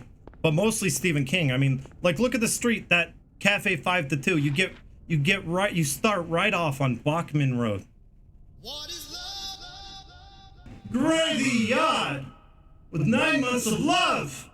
Well, thank you, Grady Yod. Welcome to the stream. Yeah, you start right off on Bachman Road, and that's like an alternate pen name for Stephen King. I don't know how many people know it. Hello, Emmy. How are you doing? To find a game I'm so enthralled or comfortable with to just sit down for hours and explore the content in every way when everything in the game has a story or purpose, no matter how subtle. It really does a lot as a whole, drawing us in naturally curious humans. Yeah, Aeon Lupus. And you know what really brings us back to Silent Hill? After all these years, we come back to this game. It's because of these subtleties, these little tiny references all over the place. These subtleties are kind of like important, and I feel like a lot of video games lack subtlety. Like, you know, the fact that every one of these street names were named after authors. Yeah, a lot of viewers, we started off pretty good, pretty strong with an Enigma raid.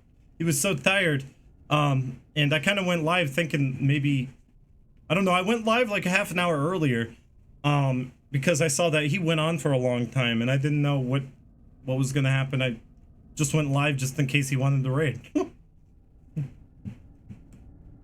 I guess I had good intuition there. But yes, there's also a King Street, but of course not in this part of town. Also, I want to do shout out Enigma again, because like an Eternal Enigma, he's very entertaining. Keep you very entertained, I'm sure. Also, there's a street named after him. It's called Enigma Boulevard. No, I'm joking. There's no street named after him. Am I quieter? That's not the first time I've heard that. Someone else said that I was quieter today.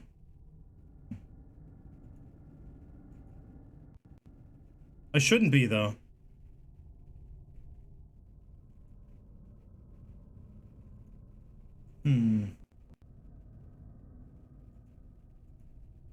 Some people say I am, some people say I'm not.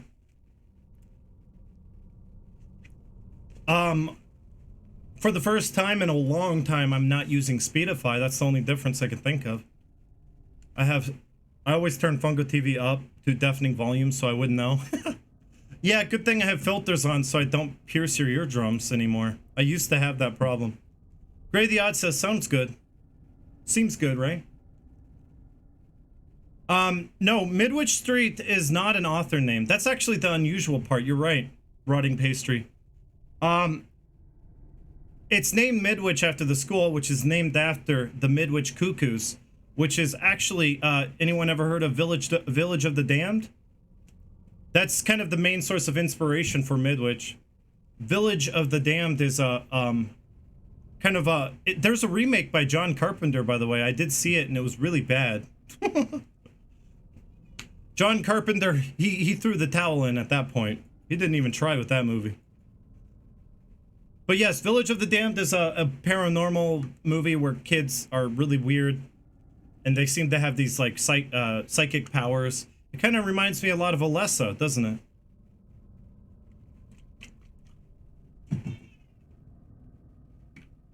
Oh, so Twitch must have a glitch. That's probably what people are getting. A glitch with the volume. I think maybe Twitch has a glitch with the volume. Yep. Also, you could look at it that way. Dexter said Midwich. You know, like, because Alessa was kind of regarded as a witch. A lot of the story around Alessa comes from Carrie, which is a Stephen King novel and movie. But a lot of her story comes from Carrie, just all over the place, really.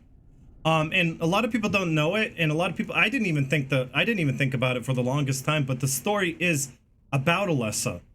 And you may, like, you could play through the game time and time again and not really realize that Alessa is the reason for the nightmare, that Alessa is the manifesting these monsters, that Alessa is the culprit behind everything.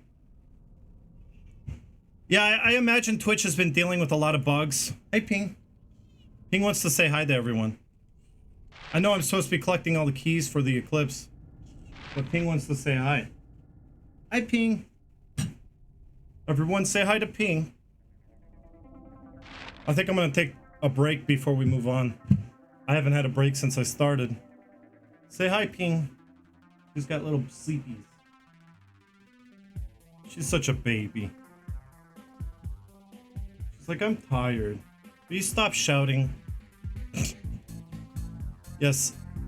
When I hit partner, you know, Twitch is dealing with a lot of things. That's why it's taken so long for them to get to my partner application, I imagine. So, when I get partner, I will have a ping emote to upload. Yes, pray to the great tiger in space. Pray to Lord Ping. Oh, is that pray with an E, though? Pray. You must pray to Ping, the Almighty. Oh, she's cute.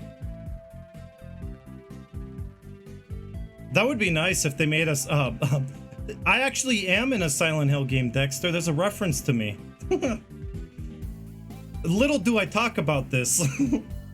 But yes, if you guys didn't know, there is a reference to me in a Silent Hill game. Book of Memories. What a game to have a reference to me. Oh man, Book of Memories, the best one.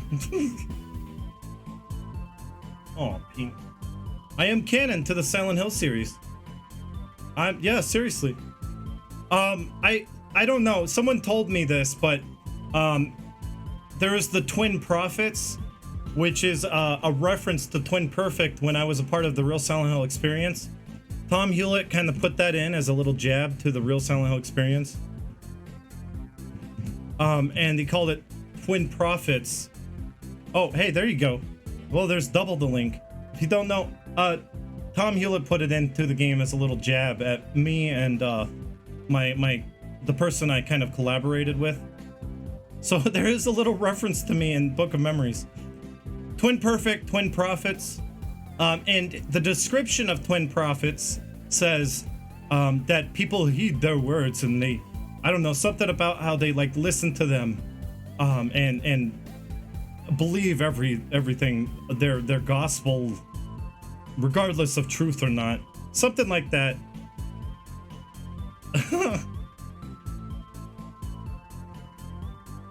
So that's really interesting. So in some little way, I got a little reference in Silent Hill. Well, thank you, Aeon Lupus.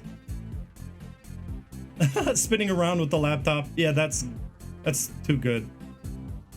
Yeah, false prophets. That's what they call. Because Tom Hewlett, I guess we don't want to talk bad about him, but around the time, he kind of like felt like we were kind of getting all the Silent Hill fans to attack him, and we were the false prophets, kind of like rallying up the Silent Hill fans. And I don't know, the description I wish was around. I don't have it. Does anyone have the description for it? Because that's really interesting that I got a little reference to me in Book of Memories. Out of all Silent Hill games, why did I have to get a reference in Book of Memories? So if anyone has like the description, you could share it on the break. I gotta fix my camera settings. I think the color's a little off. What do you guys think? Shots fired? Nah, me and Tom Hewlett, we made things up by now. We're good. We're good now. Let's see. Color. Let's turn this up. Oh yeah, it was way off. Mommy, I'll give you this boy wake up phone. That's what Ping's saying. Ping, that was so cute. Hi Marty, how are you doing? Yeah, it's really hard to take criticism. It was a lot of criticism and not really positive criticism, and yeah, we don't want to go there right now. False dirtbits. Hey, Rakito Baktoso came to say hi.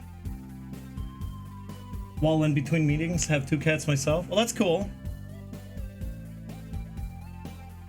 Talk about feeling conflicted, getting canonized in Silent Hill, but you have to accept Silent Hill Memories as canon. Silent Hill Book of Memories, that's the one. Guys, I need a break. I'm gonna take a quick break and I'll be right back. The chat is going a million miles an hour. Oh, is that the image? Serial the Wolf has it. Oh! Well, there you go. Here's my reference. I can put it up on the screen for you if you want to see it real quick. I'm trying to save it, but it's not bringing up the box to save it. Oh, there it is.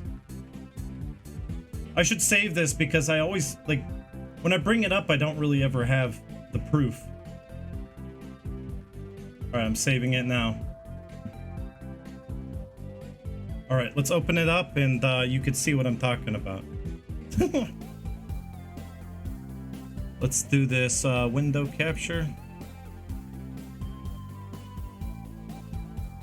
We don't want that. Is that it?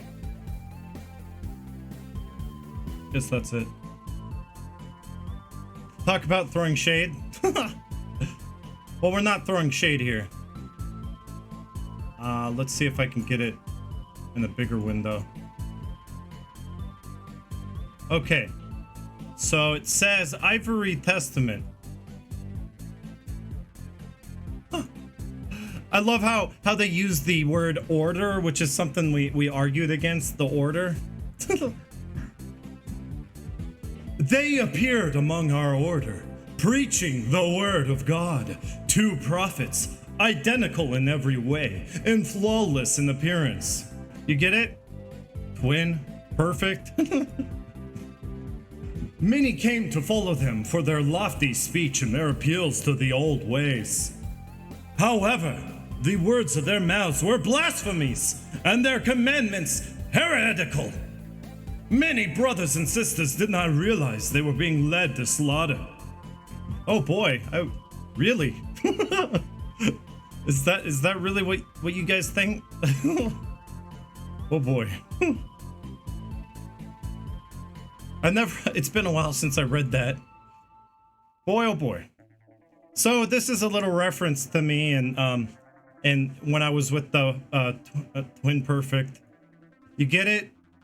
Identical, twin, and flawless in appearance, perfect.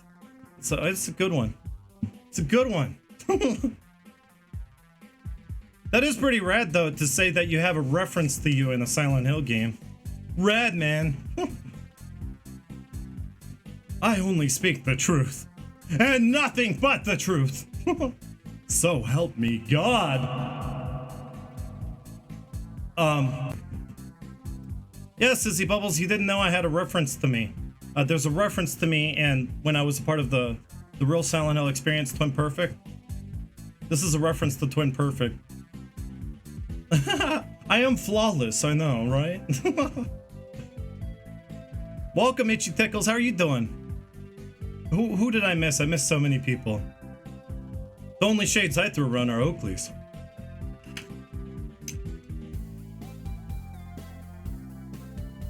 Can you be cool like this?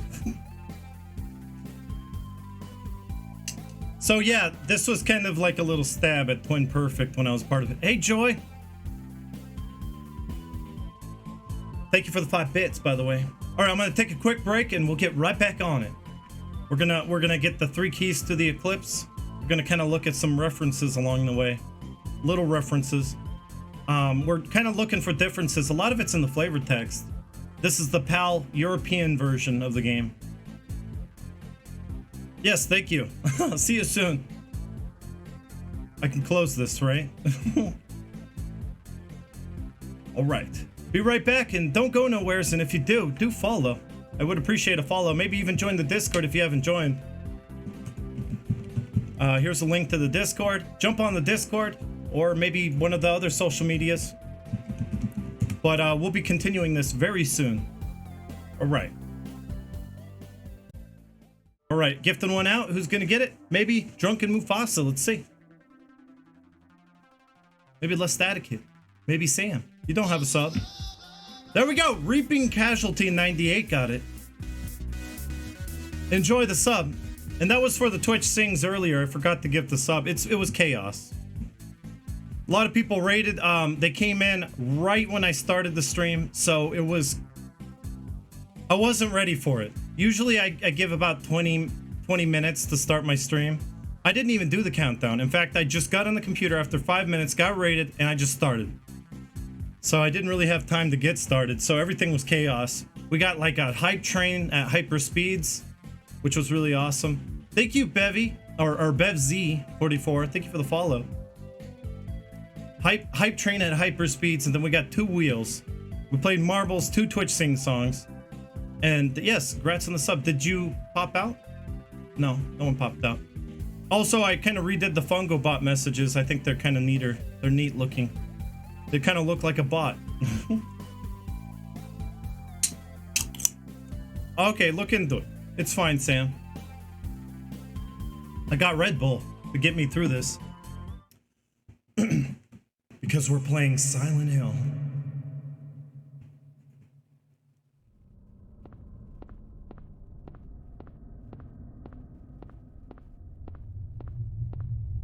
It's a real spooky game. Where aliens tried to attack you from every corner. Aliens. Yeah, fantastic start to the stream. I will always remember. That was insane. So, well, what do you know? Sam, you just gifted. Wait, no, you subscribed. Sam, 1981, thank you so much for the 8 months of support. I appreciate it, Sam. So it worked out. I guess that means we're 11 out of 18, so we're just 7 subs away from another wheel. And I have no doubts we'll get that. We gotta watch out. You got air screamers coming out from every corner here. You know, ninja dodge. Whoa! I dodged that one. They're everywhere. Do you see that? Where's the cop car? I went the wrong way. Whoa, Panthotini! Thank you so much, Panthotini! Vulture lives, you got it. You got a gift sub. Well, thank you so much, Pantotini, for yet another gift sub. All right, let's get back to this. I went the wrong way, which is easy to do in Silent Hill. Yeah, retro gamer, I love old school graphics. Like this, you know what, Lost in Vivo, I really appreciated it because it kind of used like old school kind of PS1 style graphics with like, you know, modern lighting, and it looked really good. I would appreciate more games to kind of like do this because, you know, it does, the obscurity of the graphics, you know, allow your imagination to kind of wander.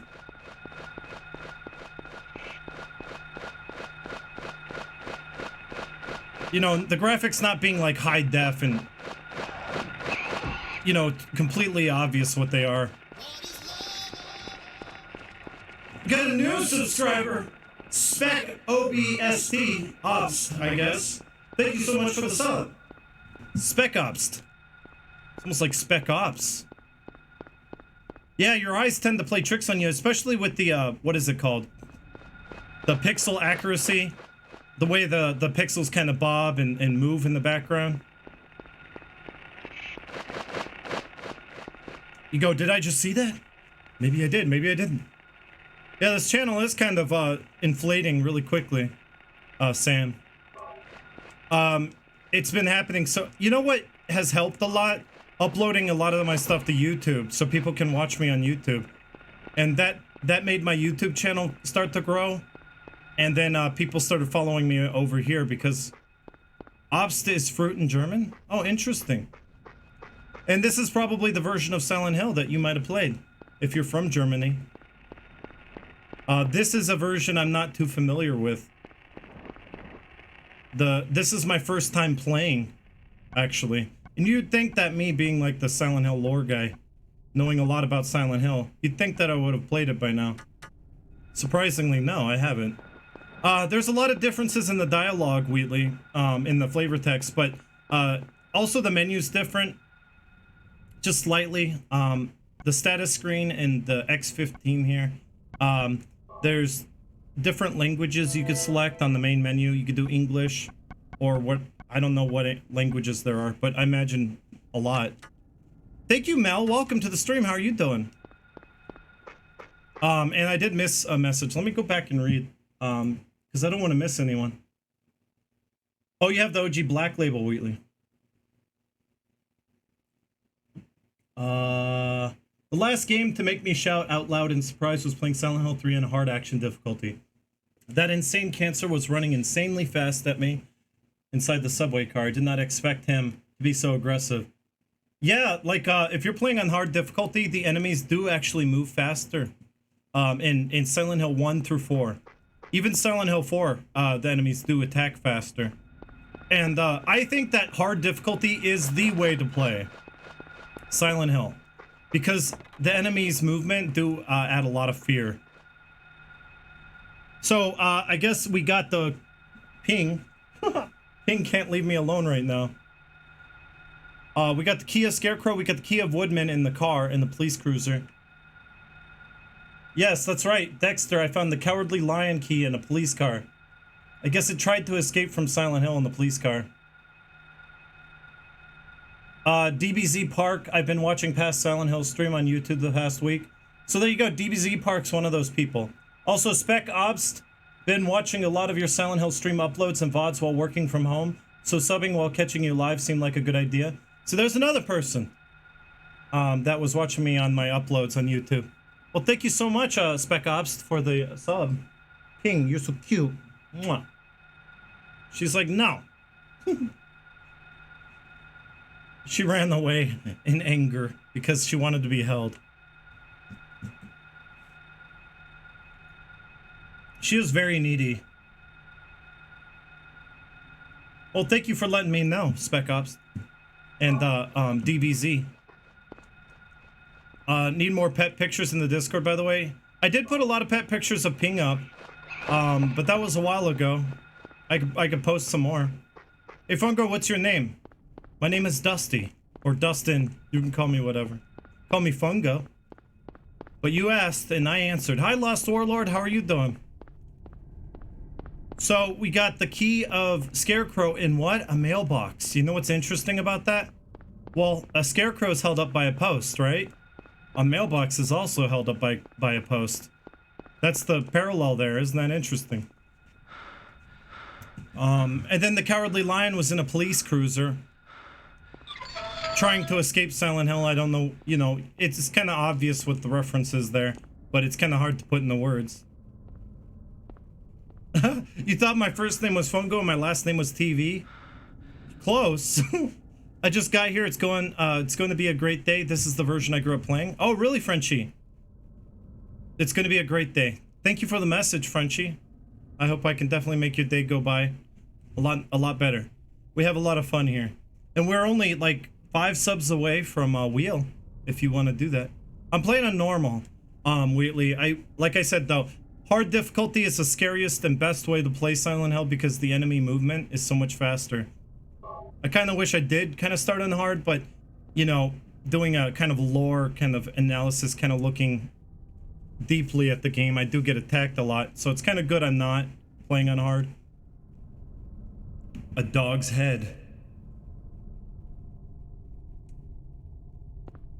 What's interesting about this is it kind of looks like, you know, something or someone was playing basketball with the dog's head.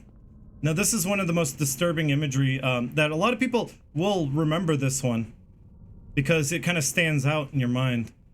It really stands out. Hey crewmate, welcome. Yeah, the chat is packed. It sure is. Hey Funkadella Chica, welcome. I don't know how long you've been here. I think... Have you noticed any different... no differences yet. Did you just get here? Besides the flavored text, the menu, the main menu, and the school and the intro sequence is filled with the clawfinger enemy and not the creepy knife children. You know why? Because of censorship. Because they thought they looked too much like children, like real children, that they had to change them to clawfinger enemies. Oh, what are they called? They are called clawfingers, right? The teddy bears, yeah. They kind of don't work because they're not as scary. Because they look like teddy bears, that's why. Pregnant with nightmares. Kitty Cat Faye, welcome. So yeah, this imagery right here leads a lot to the imagination, and I've liked to theorize a bunch of different things. Like, you know, what if one of the pterodactyl monsters was chewing on, you know, picked up one of the dogs, the skin dogs, was chewing on it and decapitated it as it flew over, and its head just flew down into the hoop, and it scored. You know, you could think of it that's what happened. But here's the real reference here. Oh, you were here since Enigma rated? Oh, okay. This was my face. So the real reference is the key. The key of Woodman. The key of Lion. I'm sorry, the key of Lion was in the back of the police cruiser, but the key of Woodman is here. Why? Because I guess in the story of Wizard of Oz, which all 3 of these keys kind of relate to Wizard of Oz, the key of the Woodman is also the Tin Man, and the Tin Man chopped wolves' heads off, and that's what he was known for doing. Well, that's why you get a decapitated skin dog head, because he's like he chopped off the dog head. Hello, Mark M. How are you doing? Frank Yeager, I played one day some pirate translate version of PS2 and bullets for firearms was invisible. Needed to click all environment for bullets. It was a long game. That was what? The pirate version of this? I gotta play that. Where'd you find it, Frank Yeager? I gotta play that version. I didn't know that Silent Hill got a pirate Chinese knockoff. That's actually new to me. I'm surprised I didn't know about that. Yes, the Tin Man chopped off heads in the book, but not in the Judy Garland movie. Not in the movie, but in the book. Now, Silent Hill was inspired by literature more than movies. It was inspired by the original books more than anything. Because, well, you can assume that, you know, that Team Silent, they read a lot of books. Very literate. They took a lot of their inspiration from books. Yeah, the movie was heavily changed, though it was definitely one of my favorite movies growing up. I never actually decided to go and read the original, so I don't know how different it is. A big source, you know, why children's stories, you know? A big reason why children's stories is because, you know, Lessa is conjuring up everything.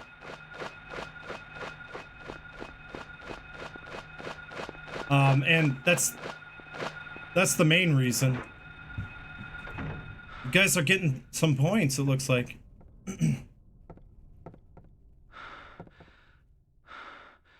Racking up those hours. You got 3 hours now here, Jat69. Here's a little thing that if you beat the game and unlock all the endings, there's no real telling how you unlock this door. But you'll notice that it says it's locked. Usually, if it says it's locked, it's a door that you can open with a key, or it's usually if it's a door that cannot be opened, it says it's jammed or the lock is broken. And for the longest time, I couldn't figure out what the requirements were to open up this door. And it's to the katana, exactly. And you know, like a lot of people seem to think that, you know, beating the game and getting all the different endings, that's how you unlock it. That might be the way to do it. It seems to be legit. I gift the sub if you know where I'm from. Tip, European country. Pantotini? No one guess. It's my guess.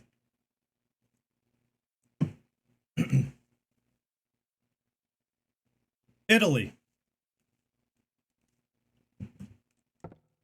Silent Kumainu. What did I miss? Hey Fungo, do you remember your katana video? I sure do. But it propels you forward with every swing. Yep. You could just keep swiping and swiping and keep moving forward. Oh, so it wasn't right. Germany. And my third guest will be my guest. Okay. I get a tip now. You can play Sekiro Hill. You can actually move through the game just by swinging. But it's not easy to move them around, but you can. So I use the Key of Lion. And there's some transparency issue. Maybe that's emulator only.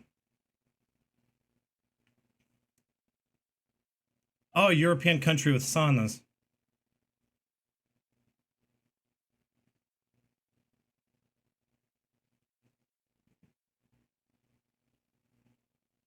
Damn it, you're right. It is Sweden. That is I'll give you this. Please wake up soon. Mr. Alien. Yeah, Joy actually guessed it. It was Sweden. No? Wow, I guess we're both wrong. We're all wrong. It's unlocked.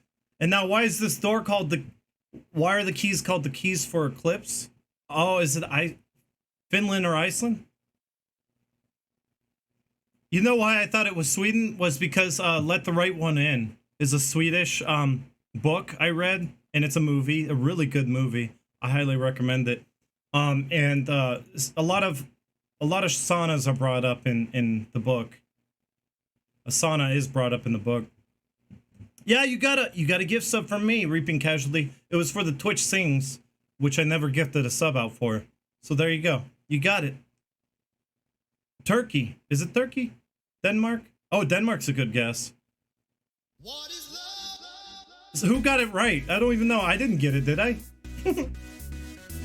Pandotini, thank you so much for getting another sub. And we got four away from... Sweden was close, wasn't it? Because in Sweden, I know that there are saunas, and they talk about it in the book, Let the Right One In. So what is it, Pantho? Finland. Ah, Finland. Rakito Buktoso? Rakito Buktoso. You got the sub. All right. Keys for the eclipse?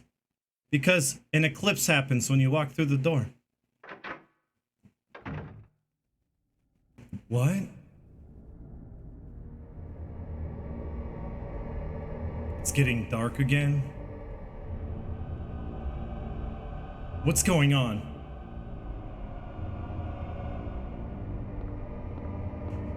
Oh boy, the game gets so scary all of a sudden. At this point in the game, you're like, now it's too scary. I cannot play. It's dark and I don't like it. But I feel like the boiler in the school would be a reference to the boiler in Stephen King's The Shining. And the book, the boiler is a big metaphor for Jack's descent into insanity. Yeah, you're right. In the book, Lee Chan, maybe that's it. The soundtrack is... Now, you could play Silent Hill with all the music turned off, and the game is not scary. I used to speedrun this game with the music off. Even though I love the music so much, it made the game a lot easier to play. It's too scary because of the music. That's a big part of it. So here's the backyard, and the keys for Eclipse have started in Eclipse. And here's my theory that I think is starting to catch on. A lot of people like it. That when the darkness happens, Alessa's falling asleep. When the nightmare happens, Alessa's having a nightmare. And when it goes back to Foggy Town, Alessa wakes up. And she can only project herself when she's sleeping. That's the only time Alessa can project herself.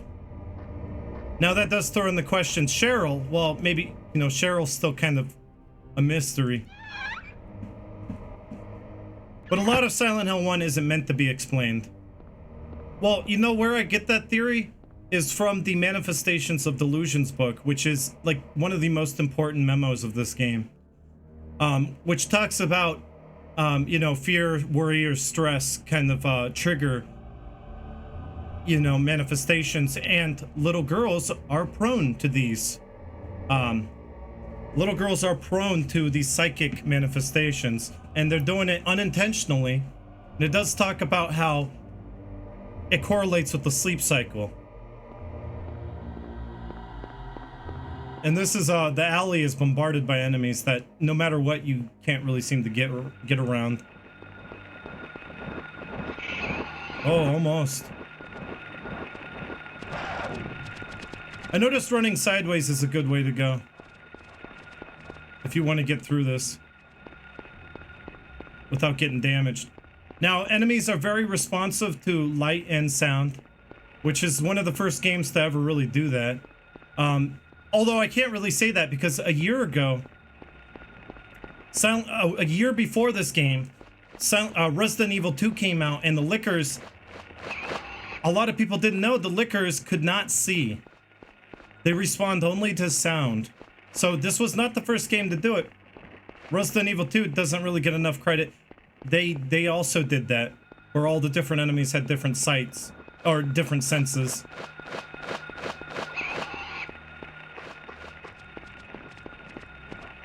And it's really fun to play with the Lickers in Resident Evil 2. Because once you learn that they cannot see, it makes getting around them a lot easier. Doesn't Coon sound sexual? Yes, it does. Midwich Elementary School. Yeah, those little details where the enemies kind of sense, they have senses, that needs to be reincorporated in the games again. The other day, Konami denied the rumors of new Silent Hills revival. Yeah, Shadow Blazer.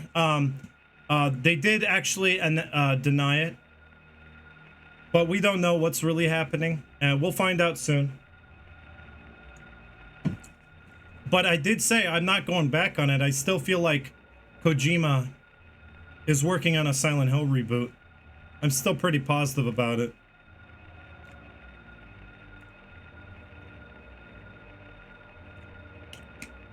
Gotta get some water in me.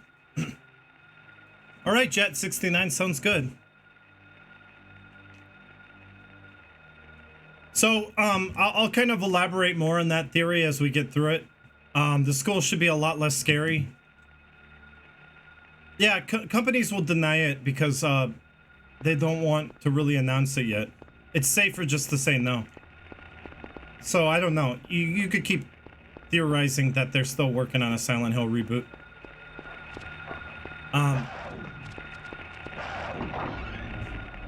Let's visit the Fungo bus. Well, the Fungo bus will do after the school. But you can actually go on the bus. I wonder if I can leave. No, you can't leave. Cheryl might be here. I should search for her. And here's a map.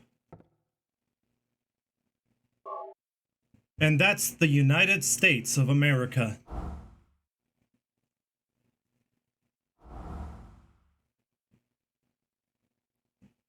It's called the Fungo bus. I don't know why. Dexter just called it the Fungo bus. But there is a school bus right outside the school that you can get on, and that was one thing I didn't know about for a while. I'd kill for Team Siren to do the new Silent Hill with Toyama as the director. I like that rumor, Spec Ops. That rumor sounded really good to me. I was like, well, either way, if Kojima's working on a new game with, you know, with his team, or if Kiichiro Toyama's working on a Silent Hill game, either way, if both, great. That sounds too good to be true. But there's a lot of Team Silent members on both sides. Original Team Silent members, a lot of them went to work for Kojima Productions, and they still do. So you can have a very faithful Silent Hill game if it's made by Kojima Productions, I feel. And Keiichiro Toyama wants to go back to horror, and the market just hasn't been viable for horror, which is why he kind of went to Gravity Rush, or Gravity Bounce, or whatever it's called. Which is a very good game. He did a sequel to that as well, but no news on what he's working on now. So we don't know what he's working on, but he's working on something. I love how quiet the school is in the very beginning once you first arrive here. Like, this ambience right here adds a lot to it. Yeah, I think Owaku and Takeyoshi Sato were two very vital Team Silent members. Unfortunately, both of them are kind of like doing their own things, and they're probably not gonna be working on any Silent Hill in the future. But Sato and Owaku were the key members who I feel like were the key members when it came to subtlety and the psychological stuff. I felt like they were the psychological horror masters. You have a theory? What's that? More Ronaldo, Gordon. This must be the list of teachers. Now, before, in the prototype version of Silent Hill, we didn't look at this. There's a big difference here. The names weren't the Sonic Youth members. In fact, they were different names. The only name that was the same was Kim Gordon here. But yeah, they changed it later, and they made it so that all the Sonic Youth band members were on the list of teachers. Koji, you just continue to give some you got from Miss Nix, and I think you got that gift sub just today. Let me go back and see. Miss Nix, are you still out there? Yes, you did. You got that gift sub today, and you continued it. That's awesome. Thank you so much. Did that add to the counter? I don't think it did. I'll add it to the counter. Yeah, you never noticed the Sonic Youth band members there?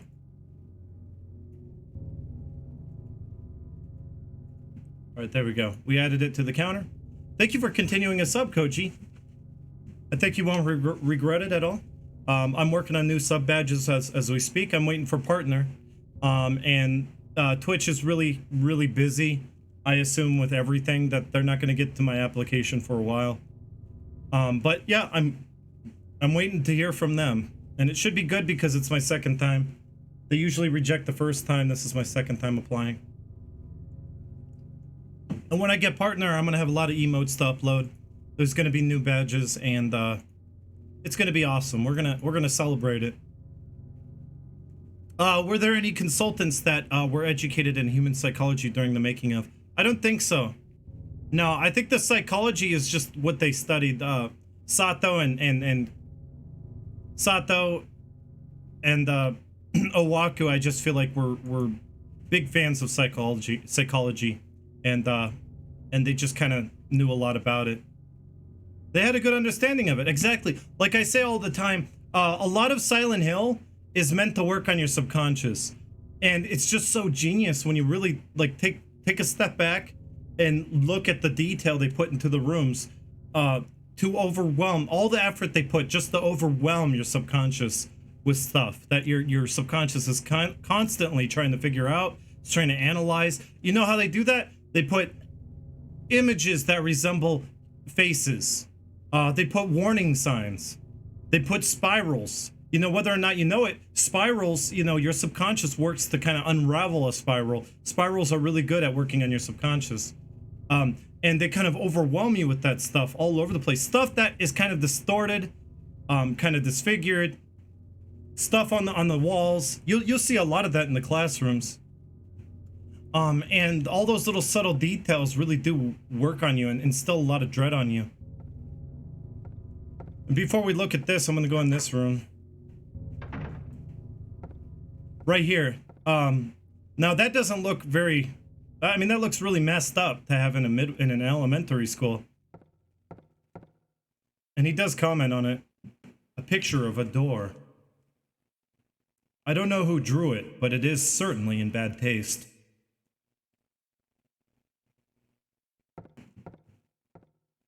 And we find out later that in the nightmare school, this exact room is where you see this in the nightmare world.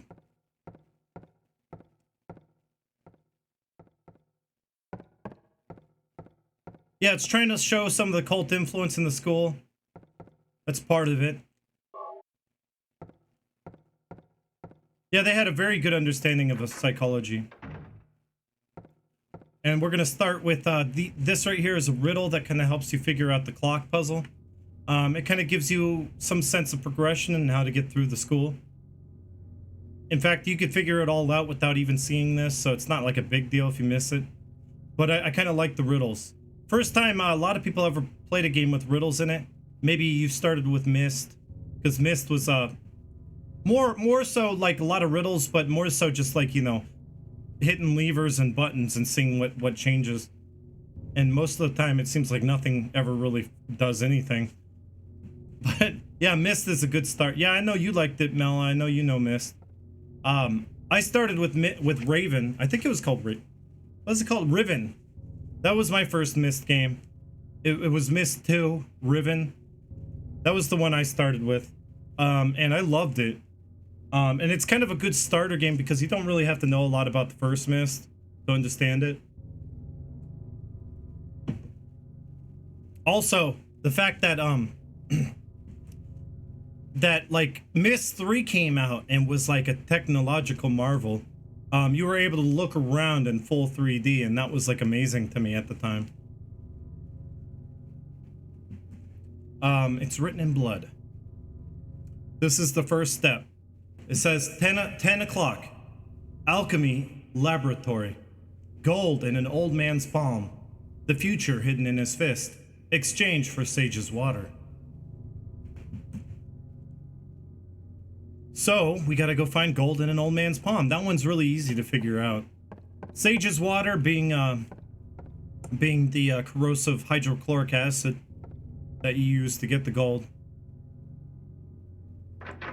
Yeah, all that I played Myst, I played Riven on the PlayStation, but I played Myst 3 on the PC.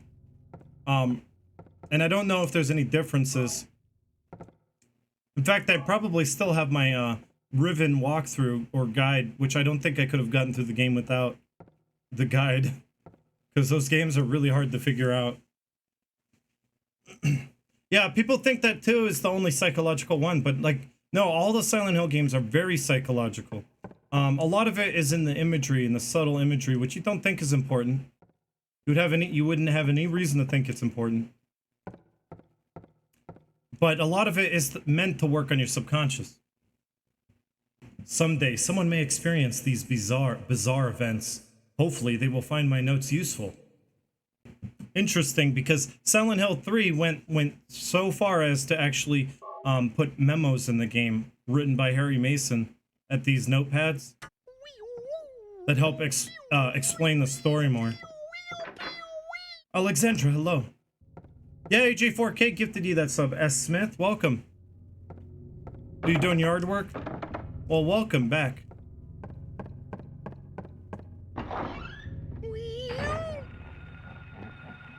And, yeah, different sounds entirely.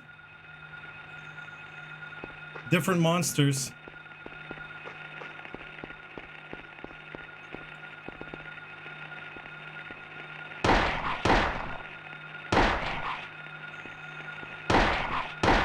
And there's no denying that these things have vagina faces.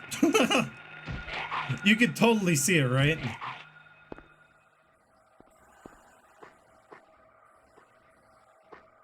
I mean, I wish I had self-view on so you could see it better. That's Masahiro Ito's work right there. Aw, I can't really see it. You know, he implements sex and death into everything.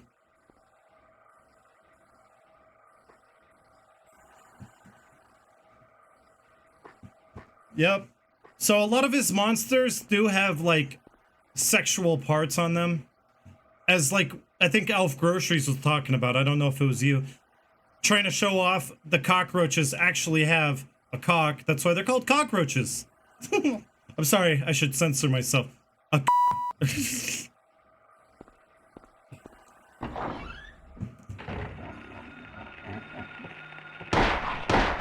I mean, a lot of people will say that, oh, jeez, you got me. A lot of people will say it's the proboscis, which, yeah, you could say it's a proboscis. But I don't know, if you look really up close at it, it don't look like no proboscis. By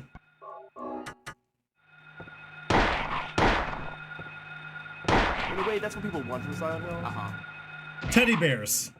Because, you know, censorship, you can thank censorship for the reason why we got teddy bears in the school. Because, you know, like, I guess, over there in Europe, I guess the Peggy system is who rated this. They didn't really like the fact that they looked like little children. In America, of course, they got the ESRB to approve it. But, they had to change it for the, Japanese release and also the European release. Everywhere else. Only America got the mumblers. Which I think were more fitting, because while they're supposed to be demonic little children, I mean they are brought about by Alessa's kind of they're manifested by Alessa. What about there's no female cockroaches apparently. Cindy, welcome. How are you doing? I don't know if you could be stun locked by creepers. Is that what they're called? Is that what you call them, creepers? You mean these things? Or do you mean enemies in general? Yes, Hin, hello. Okay, so there's an interesting little tidbit of detail for these things.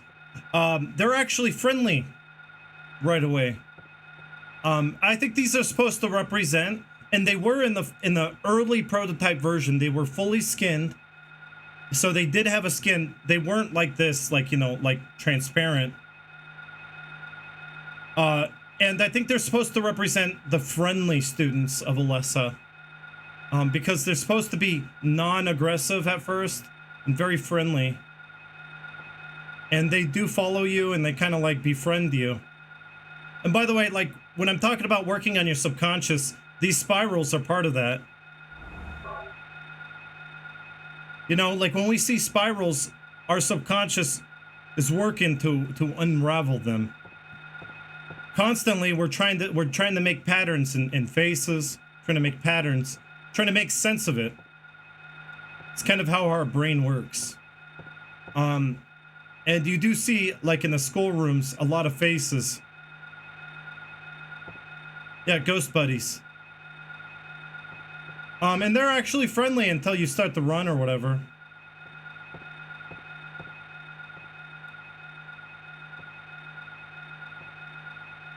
See, you start to run, they will squeak and run away. And I always thought they were like penguins, because they sound like penguins.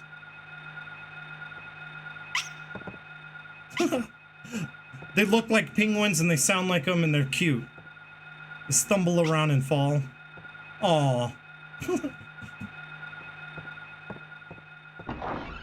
They are cute. See if I can go this way. A yipping puppy. See, like a lot of the sounds are meant to work on your subconscious. And I kind of like that about Silent Hill, is that a lot of it's interpretive. And it can be, you can imagine whatever when it comes to the sounds, a lot of the graphics, or what, you know, the imagery is all meant to work on your imagination. And here's the tower, the clock tower. The hands are stopped at 10, and that's how we know we have to complete that part of the riddle. Also, they're riddles, they're not puzzles. That's another thing I tried to, tell everyone. These are riddles, not puzzles, and I'm trying to correct myself because I call them puzzles too sometimes. And that's the big difference here, is that riddles are meant to work on your brain and make you think, right?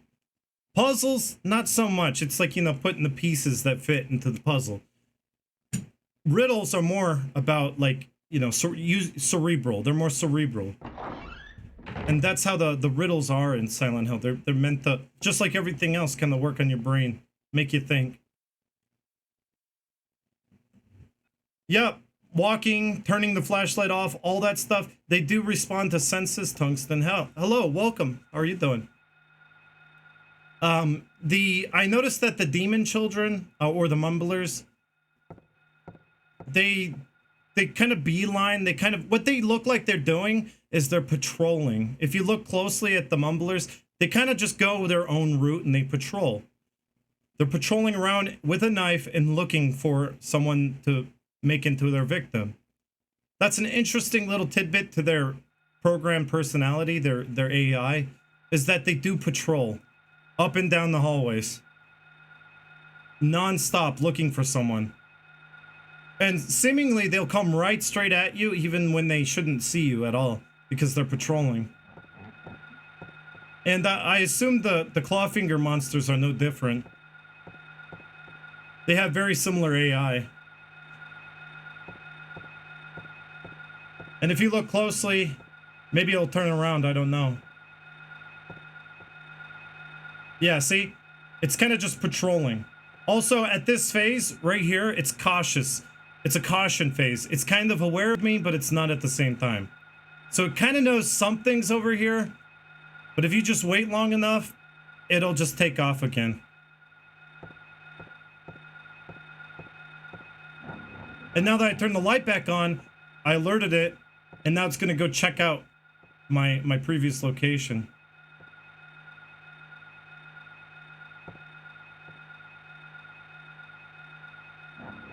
And see, it makes a sound. It makes a grumbly sound when it detects me. And it's totally on to me now. Now, if you fire with your flashlight off, that does hurt your accuracy. Yeah, it's really advanced AI, and you can get around a lot of these monsters just using strafe. You do this, it kind of makes a lighter footstep sound so that you can get by a lot of things. They can still hear you, but strafing is the quietest way to move. See, these regular footsteps are louder.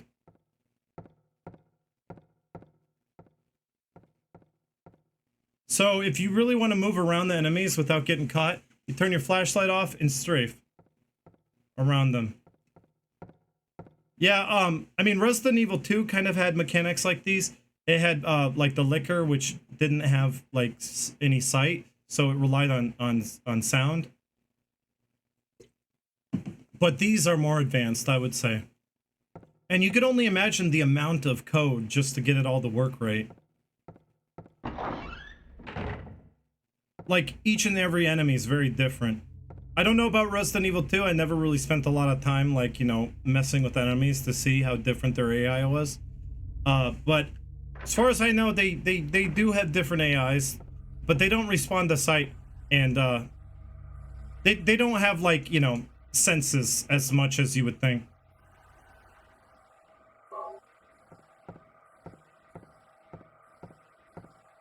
And this is where you go to get the distilled water for the ambulance ending, which is totally real. It's totally real, guys.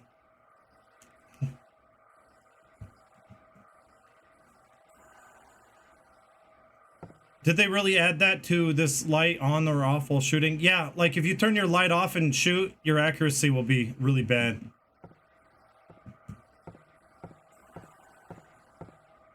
Oh, you remember my video? Too bad, I think you could still find it, right? Nightingale?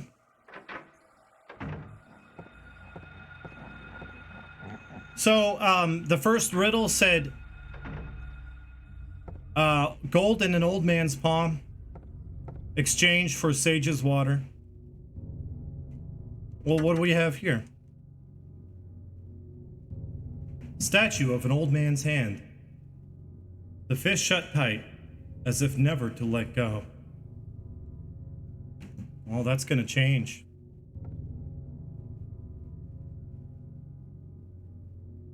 Oh yeah, the cat in the locker scare is one of the best scares ever. I agree. It got me. It got me many times.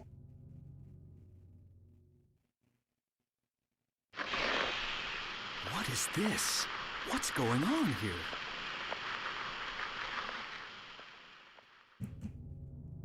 And even when I knew it was coming, it would still make me jump a little bit, Koji. It's the double fake out. Yeah, that's what it is. It's the double fake out, which, you know, they kind of, I feel like they got that scare a lot from Dean Koontz's Phantoms. By the way, someone was talking about Dean Koontz prior to entering the school. A lot of inspiration was taken from Dean Koontz's Phantoms. But the movie more than anything. Not the book so much as the movie. Like the red Jeep, you know, going around like the Rocky Mountains, which I think is what they are. Looks like Colorado. So you got the red Jeep that they use in the intro is in the movie Phantoms as well. And when they get to the town, interestingly enough, the town starts getting shadowed. Like a shadow moves over the town and it gets dark. Very similar to Silent Hill. I feel like a lot of ideas came from that movie. And it's an abandoned town. There's monsters, like a moth monster, that are just like... And then there's like a jump scare. I feel like that cat locker was a jump scare from... That was kind of derived from Phantoms. Just shout out to 2008. Yeah, Phantoms is pretty underrated. We're gonna go check it out right now, but first, I think this is the bathroom right here. I'll show you this.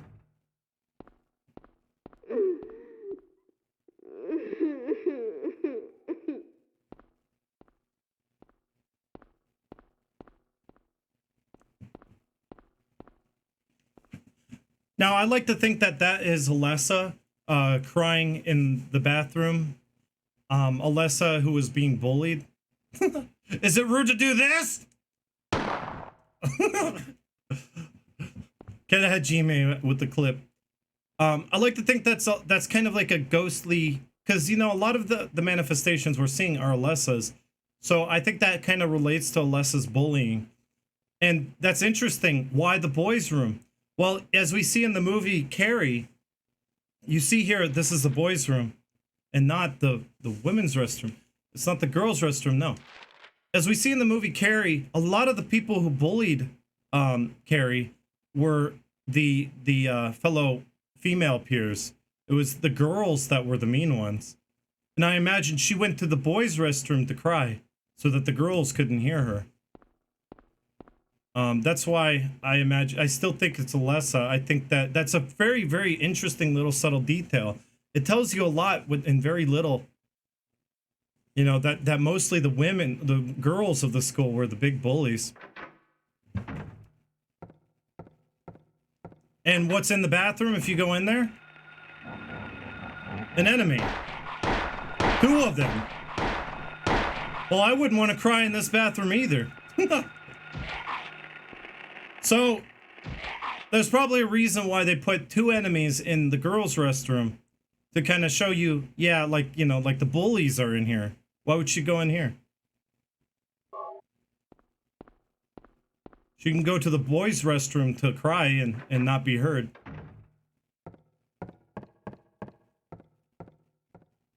Clawfinger's technically women then? I don't know. See, that's a good interpretation. You could say that, like, you know, the enemies with the knives, or the Clawfingers, or just the mumblers in general are...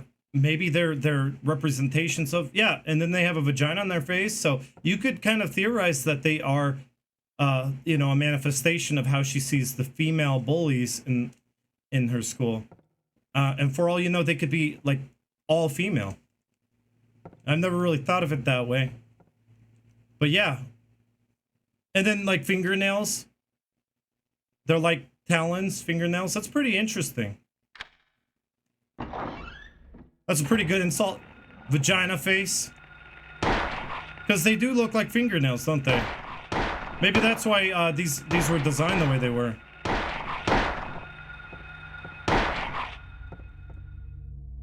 Interesting. I never thought of that. So there you go. You can even theorize that they are a representation of the girls of the school.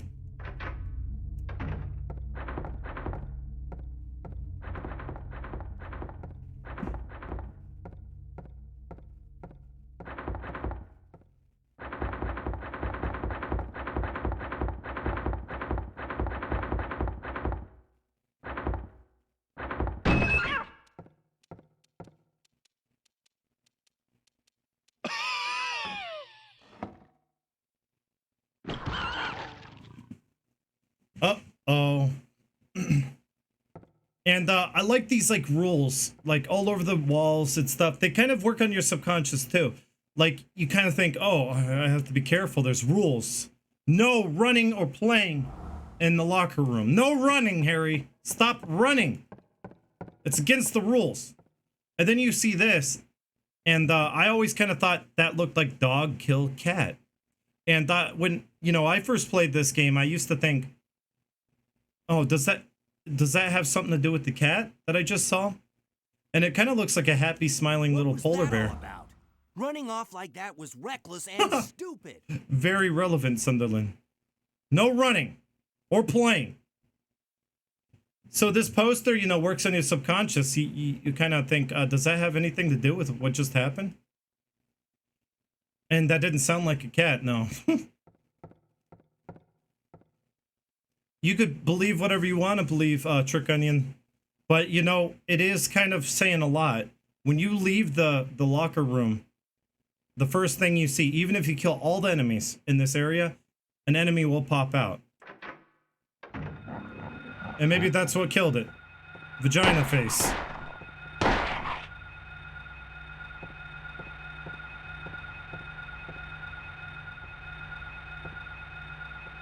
Take this!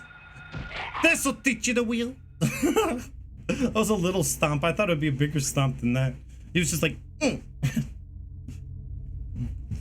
Sam, yeah, this is the PAL version. This is the censored version of the game. They took the mumblers out because I guess people thought they looked too much like children. This'll teach you the wheel. Oh god, they're everywhere.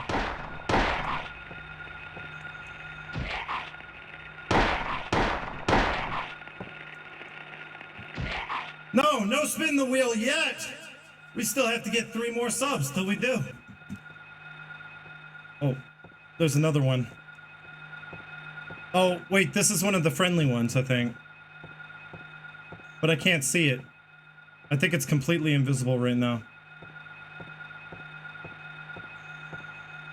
But one of the friendly enemies are in this hallway right now. The camera's moving, but you can't see it. Sometimes you can't see them. But if I started running, you'll hear it squeak.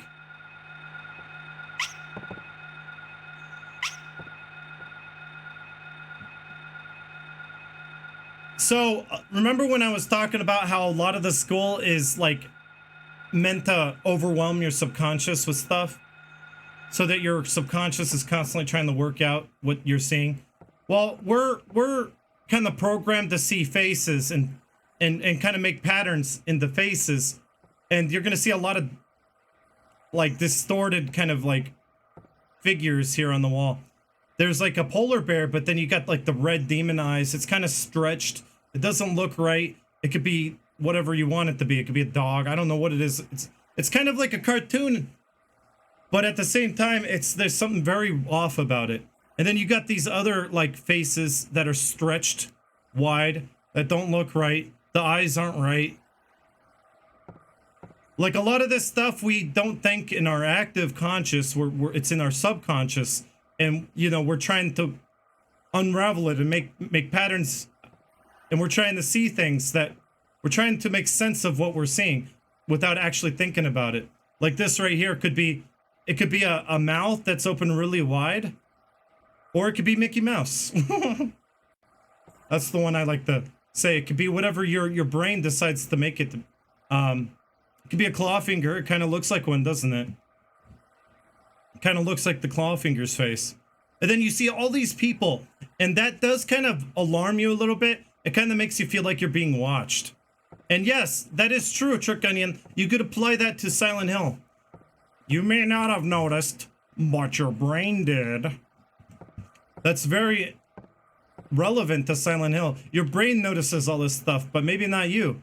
Like when you're going into these classrooms and kind of examining them. And here's a good example right here. Actually, this isn't my favorite example, but already so much is overwhelming your senses. You got like letters that are kind of they're putting letters into your subconscious. You're trying to make a word out of letters on the wall. That is overwhelming. You got faces, you got spirals. Your brain's constantly trying to unravel the spiral and make sense of these patterns. There's A's everywhere. You're seeing A. You got like these creatures that look like faces, but that fish almost looks phallic. But you know, what's your subconscious deciding it is? What's this? I don't know what this is. It looks like pieces of animals, but look how they're chopped off. Isn't that kind of weird how they're kind of like, there's like only parts of the animal? You know, like they're kind of cut in half. That stuff is meant to work on your subconscious. You got like pig.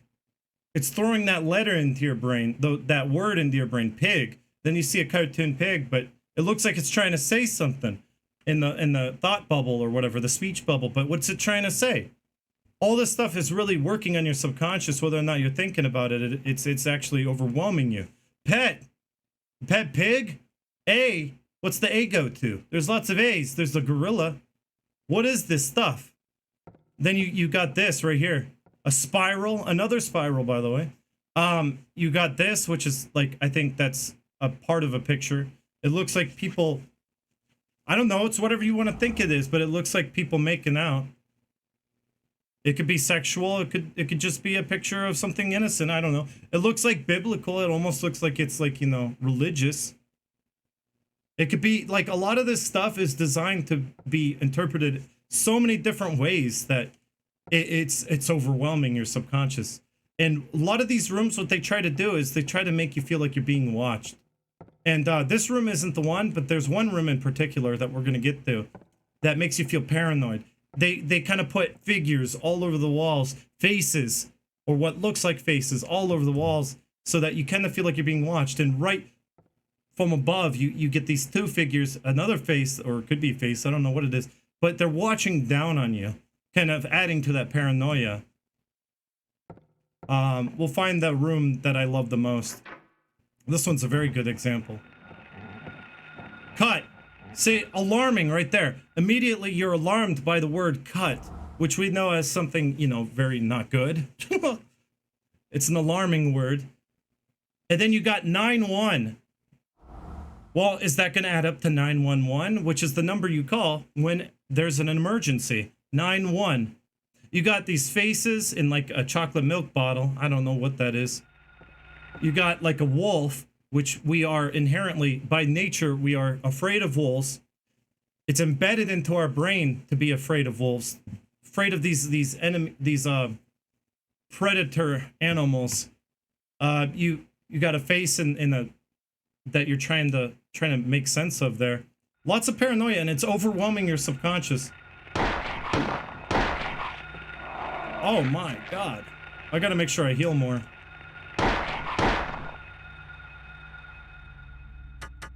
And there's more to it, like you just keep being overwhelmed. Car. Well, we know right away, just what's the first thing you think of? Well, there was a car crash at the beginning of the game. That's a negative connotation. You think car, you think crash, you think bad, negative. Gorilla, well, gorillas are pretty scary. There's a fox up there having a good time. There's a diarrhea shitstorm brain explosion here. I don't know what that is, but it doesn't look good. And then you got this little picture right below it that looks kind of like a face watching you. But the happy fox kind of makes it better. Looks like that fox is like, yeah, I won the lottery. And then they kind of contrast, you know, like a scenic, like sunflower field.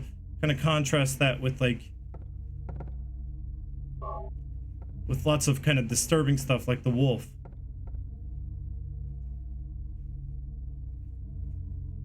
Yeah, bad graphics add a lot to it too. So these classrooms are all meant to really freak you out. You ever play through these classrooms and you're so disturbed and you don't know why? And you're trying to understand why this is so scary. It's because it's overwhelming your senses and you don't know what to think of it. There's one room in particular we're gonna find that I feel like is the best room when it comes to that kind of point I'm trying to make. Is that they just put faces everywhere. Where am I? What part of the school?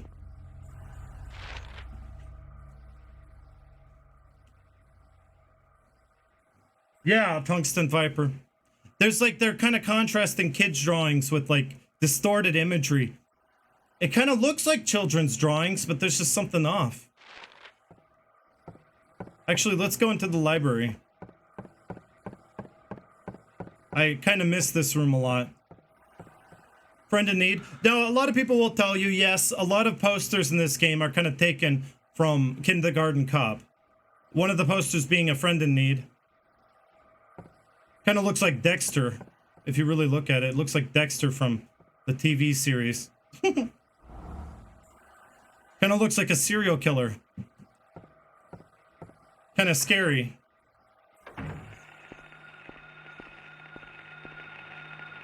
I could use this. Yeah, you never notice that hand? Kind of does. And I don't know why these are invisible, but the friendly, kind of non-aggressive enemies are supposed to be visible, and I don't know why they're not. But I guess on a second playthrough, maybe you gotta do a New Game Plus for them to show up.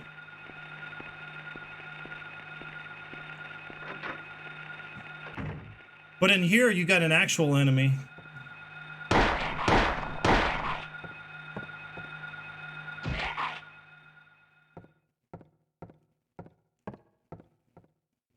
And then this is one of the I guess this is one of the old, like, you know, like the old, I guess they're called penny comics or whatever. They're you can get them really cheap.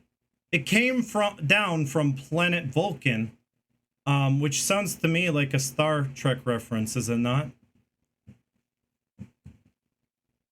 So that's interesting. There's a lot of stuff like this right here is kind of a reference to Mars attacks. The Martians have arrived. And right here you got, it came down from planet Vulcan. Which, you know, Keiichiro Toyama did say he was very much influenced by occult and, like, you know, the supernatural stuff. Back to the Future, maybe. I don't know the exact reference or where it comes from.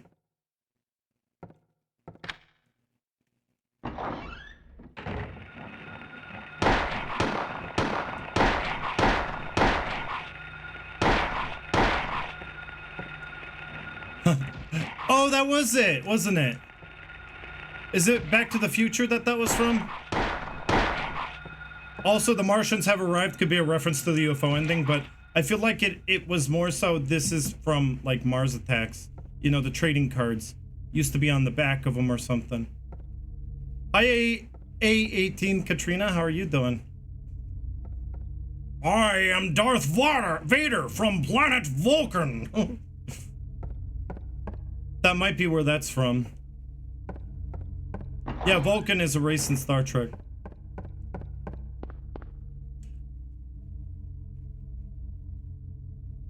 Alright, first thing we gotta do is go put the gold medallion in the clock tower. And I'm gonna show you one of the rooms that really works on your subconscious.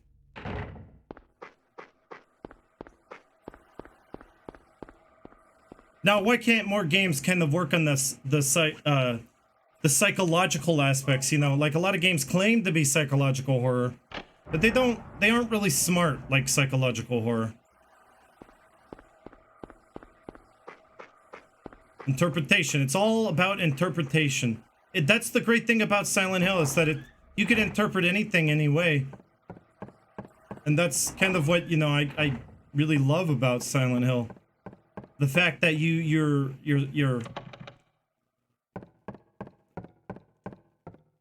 yeah, they throw a lot of stuff in your face, so it's not really like a big deal. Because they just throw it right in your face, and it's like, back here again. So we got to get the next part, the next riddle, that we have to do to progress.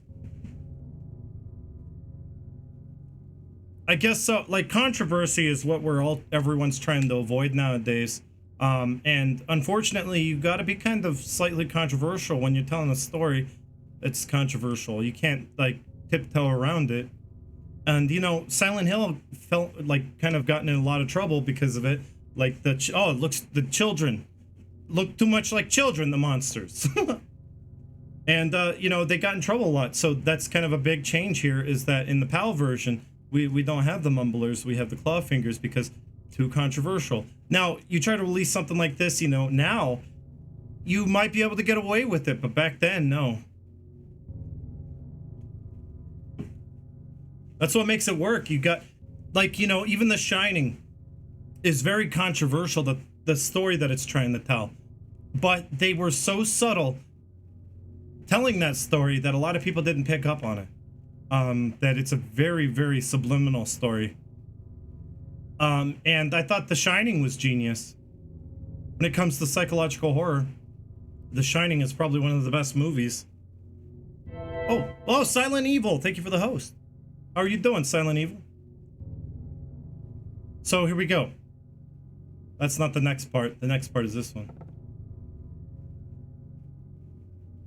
Yeah, anything that resembled children was not a good thing. And they were very serious about that. So 12 o'clock, a place with songs and sound. A silver guide. 12 o'clock, a place with songs and sound. A silver guidepost is untapped in lost tongues. Awakening at the ordained order. The order? So it's talking about a music room. That's where we need to go next. A place with songs and sound is a music room. And it talks about a silver guidepost is untapped in lost tongues. So you got to find, we know the riddle is the birds without a voice. We got to give them a voice to unlock it. Awakening at the ordained order. So you got to put them in the right order.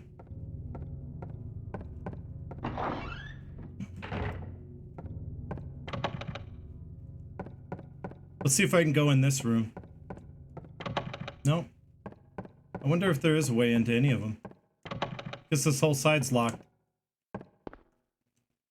Let's take a look and see what rooms we haven't explored. I believe the last classroom on the right is the one we need to look at when it comes to my favorite room and my favorite example of that subliminal psychological okay. What's the first thing you see? Like right now, first thing, first impression, there's a lot of faces. I feel overwhelmed, like I'm being watched by, well, Sonic Chew over there. Sonic Chew's watching me. But you're just overwhelmed by like all these faces. And words are being planted into your subconscious, whether or not you're thinking about it. You see you. Who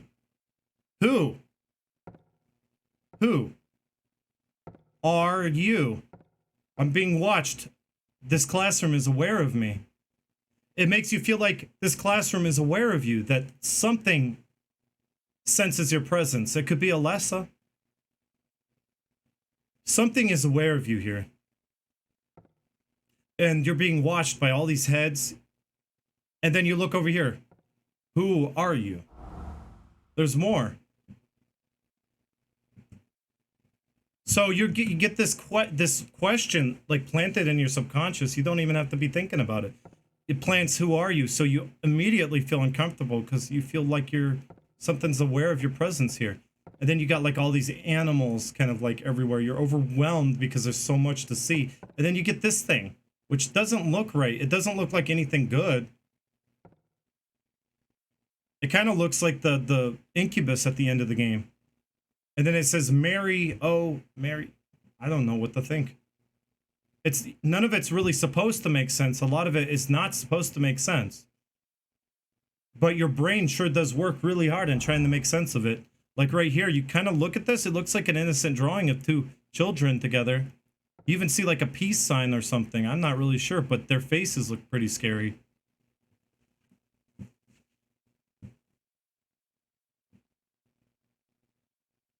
And then you see like a face looking down at you. And this dead silence. Like, you know, all the ambience just goes away the second you enter this room. Like everyone was talking until you entered the room and then shh. And you just have all these things kind of like watching you. It's disturbing. It really feels like you're being watched here. And everyone just shut up, quiet, because now you're here. And that's what Silent Hill 1 does a really good job of. Just planting seeds in your subconscious, and then they put like spirals and stuff on the wall. Overload you. And that's a pretty good example right there. I think that's like a perfect example of that room. Because it's asking, who are you? And you see all these heads staring down at you. And then you get spirals all over the place. Here's another one. Spirals, spirals.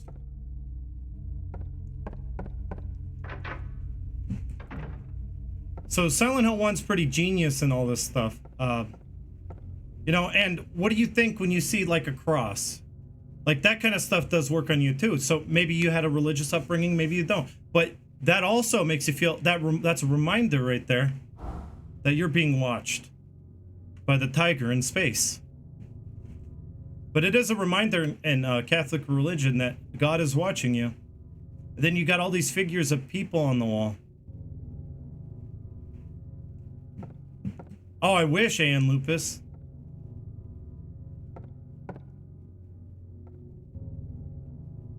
So the psychological aspects are there. In the biblical kind of stuff, like this picture on the wall looks biblical. I can't really make out what's going on in it, but it's kind of like disturbing.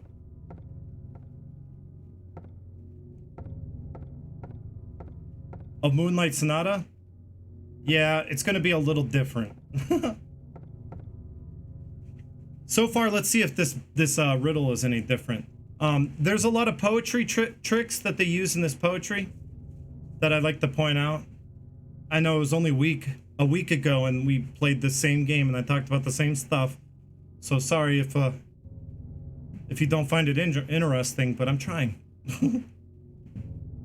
What if it's symbolic of Dahlia watching you? It could be that. It's whatever you want to interpret it as. It's written in blood. A tale of birds without a voice. First flew the greedy pelican, eager for the reward, white wings flailing. Now, I don't know what they call it, but it's a double W to kind of throw you off. It kind of emphasizes the color. And they do capitalize the bird's names so that you know that the bird and the color are important here.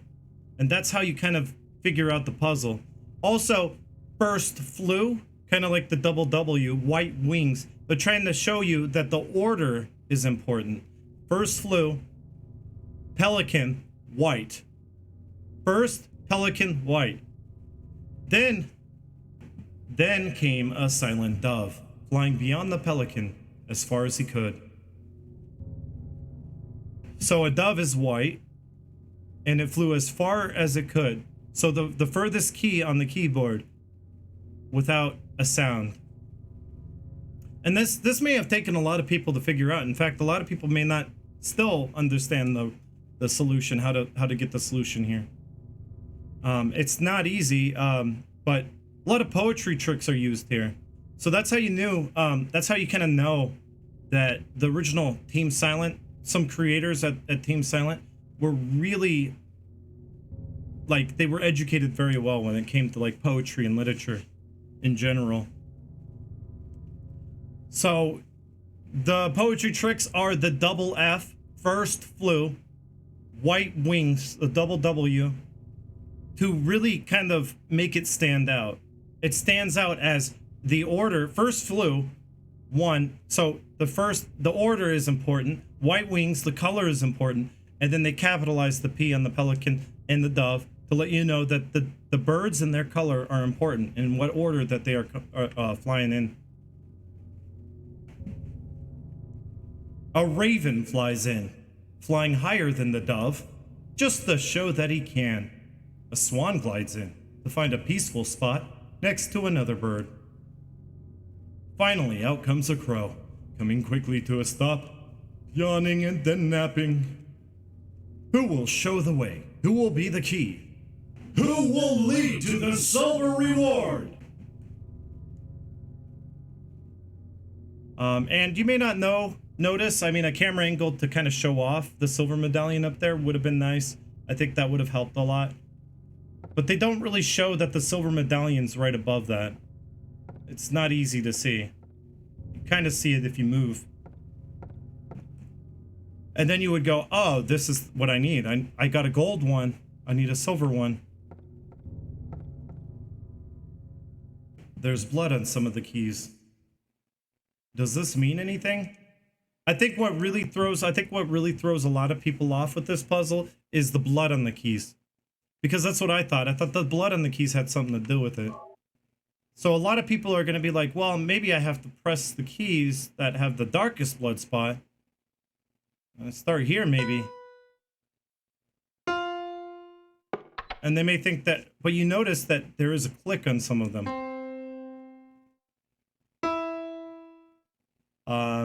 So if you go by the poem, which says, first flew the greedy pelican, white wings flailing, it's a white key, and it's one of the first one that clicks. And then came a dove, flying as far as it could. It's a white key, because doves are white. And it's one of the last keys that click. Not that one, because that one makes a noise. So you got to give the birds a voice, which is why you go for the keys that click. So that's how you know it's that one. And then after that, I think it talks about a blackbird. I think it's crow. And then the next one is a pelican flying next, coming next to another bird and coming quickly to a stop next to another bird. No, it says a peaceful spot next to another bird. And then the last one is the raven, who's real lazy and stuff, right? And he's like, oh, I'm so tired. I'm going to come quickly to a stop. It's a blackbird, and it's the first key. But it's a rough puzzle if you're trying to figure it out on your own. It may take a while. But it's the first time I ever encountered a riddle. And it got my brain going. It's like the possibility, like this is genius. This riddle is genius. And it takes, you have to sit down with it and really think about it. But it's well written in poetry. The poetry's well written. So it was as simple as that. You just got to put the birds in the correct order of the riddle. It makes a little bit more sense than Silent Hill 2 puzzles, if you ask me. Silent Hill 2 puzzles are confusing as all hell.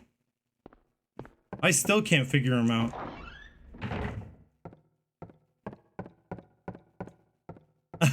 Swans don't like I think it was a pelican. I don't know. Might have been a swan. You're right, Vorpal.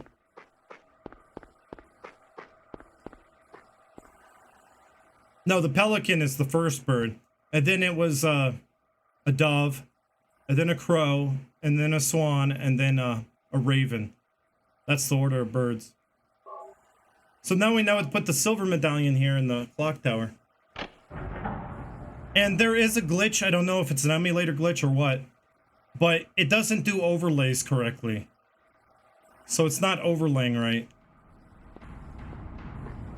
First time I've ever encountered that glitch. No, the ambience does grow. Like, to be really loud.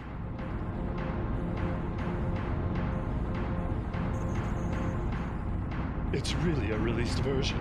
Really. Oh my god. Oh my god. Ryukino! Yeah, the overlay I wish worked. Thank you, Emmy, for redeeming. I'm really enjoying the stream, Fungo. I gotta go through here.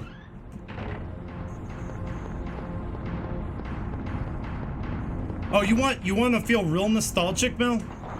I could do that.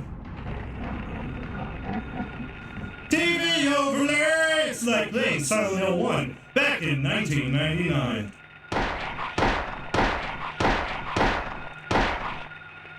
Isn't it real nostalgic?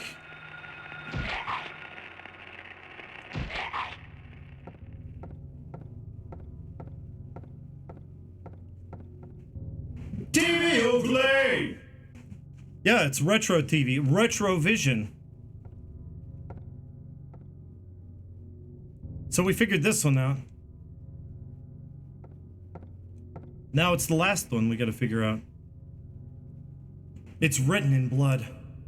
5 o'clock, darkness that brings the choking heat. Flames render the silence, awakening the hungry beast. Open time's door to beckon prey. What channel are you using, 3 or 4? Yeah, you remember when you used to have to use, what was it called? An RF adapter? And, you know, you couldn't, most TVs didn't have an input option. It didn't really have input for like AV cables, so you had to use an RF adapter, plug in your console using a cable. And then you would have to choose either channel 3 or 4, sometimes 2. So this one is darkness that brings the choking heat. Coax to RCA, yeah, something like that. Hey, Blood Countess, how are you doing? So, this is talking about the generator. But it's also kind of a parallel to what you see at the end of the Nightmare School. Hey, Sick Leader, how are you doing? At the end of the Nightmare School, we see flames render the silence, awakening the hungry beast. We see the lizard pop up after the fire, and then open time's door to beckon prey. And time's door being the clock tower, you kind of start the generator to open the clock tower so that you could beckon the lizard and complete the Midwich Elementary School section of the game. So let's go do that, right? Oh, you have Poltergeist on in the background? Perfect. Now, a big inspiration for Silent Hill was Poltergeist. A lot of inspirations came from various movies and literature. Poltergeist was a little bit, was definitely a small source of inspiration. I guess I said big. Not a big source.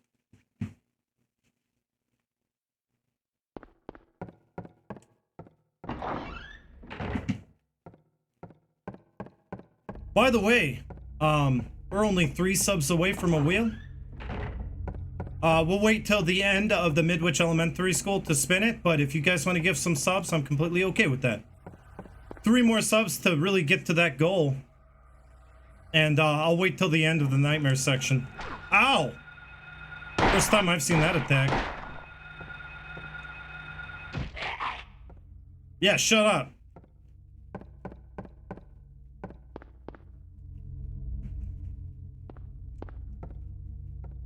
Okay, so an interesting little parallel if you want to know. Only 3 subs, Panto. Which you'll find very interesting, I think. I think this is my theory that Alessa kind of thought the scary sounds from the generator in the basement sounded like a monster to her. And Alessa also... Panto, Tina, you did it, the 3 subs! Whoa! I almost dropped my controller. Panto, Teeny, you being so giving today. Sanya, 1X, you got it. You got a gift sub. Darkside23 and baby, it's whatever. Hello, you 3, and enjoy the subs if you're out there. Well, thank you so much, Panto, Teeny. You got us there, and we're gonna wait till after the nightmare part of the school, so we don't break away. But if it's Twitch Sings, I guess it's gonna be Twitch Sings, Panto. We'll spin a wheel and find out what we get. It could be gift subs. It could be Twitch Sings. It could be marbles. Yes, thank you. And Evil Bunny Fufu, hello. So I like to theorize that Alessa kind of heard the sounds in the basement and thought the generator sounded like a monster, which is why if you listen for it, the lizard makes the same sound that the generator makes when you start it. And I think that it's my theory that Alessa connected that fairy tale story about the lizard to the generator, which is why in the nightmare you fight the lizard in place of where this generator is. This is where you find the lizard. So she connected that with the evil sounds of the generator. Maybe she thought there was an evil lizard lurking in the basement. So, you know, it's a childlike mind. You know, Alessa is manifesting everything. And, you know, children do have overactive imaginations that could, you know, come up with that. Yeah, imagined it as the monster from the book. That the generator was the monster. The lizard. Thank you again, Pantotini. We totally hit that goal. And I guess the next goal is going to be 20. Good luck on that. But listen.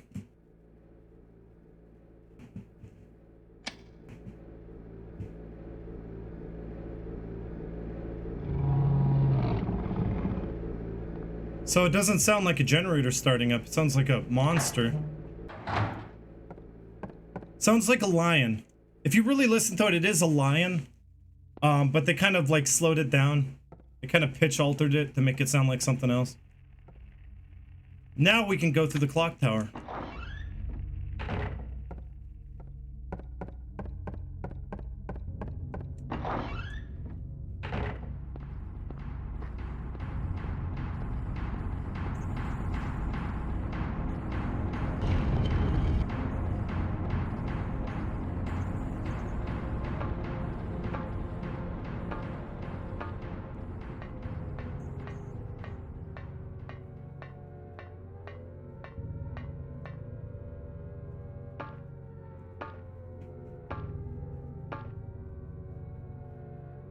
Skull's Night says, or a prayer to the tiger in space. Why? Why? Hey, why did I hear myself in the game? Wait, are you a monster? Skull's Night? Was that you who growled? I think it also represents when she was burned. That's why the lizard is there. She remembers the monster from her book was there because she heard the same sounds from her own boiler before the explosion. Maybe. It's all interpretive for a reason. You can think whatever you want.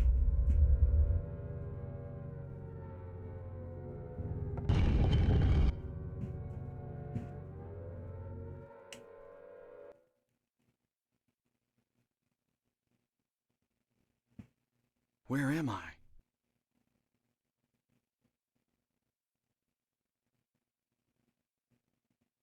Have I been here before?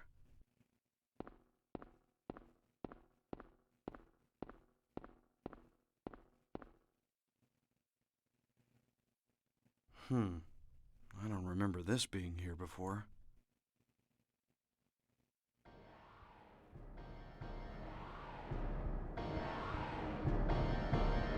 Okay, now I'm really scared.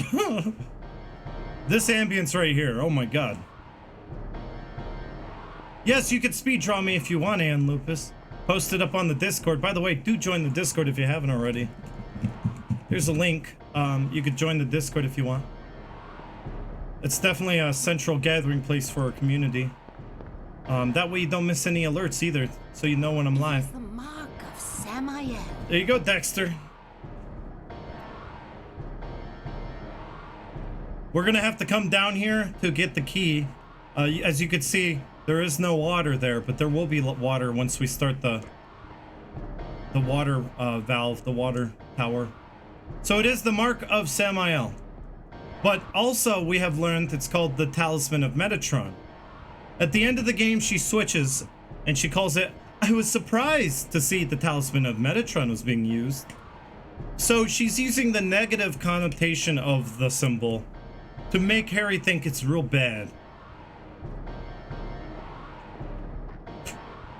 But what is not obvious is that this is a seal of protection, which Silent Hill 3 does bring up. A seal of protection. Alessa is spreading this seal, not to spread the nightmare, but to protect herself. But it's also metaphoric and also literal at the same time. She is protecting her psyche from the abuse and trauma. She's kind of regressing and going deeper into her own mind to keep them from getting to her. But also at the same time, she's kind of physically protecting herself and keeping the cult from finding her. It's kind of both. Oh boy.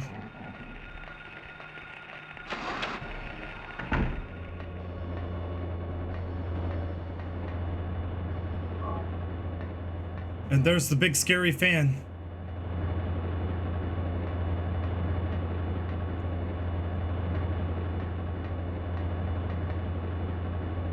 Let's see if the flavor text is any different. Are you serious? You found it, Frank Yeager? Well, post the link on the Discord. That'd be the best place to post it. Put it in the Silent Hill channel. Yeah, this is the moment where you know, yeah, shit's fucked for good. You got this, like, body, this dead body up there in the top. And then you have this fan where this is all blood and gore kind of covering it. A huge fan is rotating. If I get too close, I could be sucked in. And right away, you're like, oh boy. I don't want to die. You may think that it could actually suck you in. It's like adding that little paranoia. That layer of paranoia to make you think that you could actually get sucked in. It's really good. But no, you can't. Like, it's just meant to alarm you.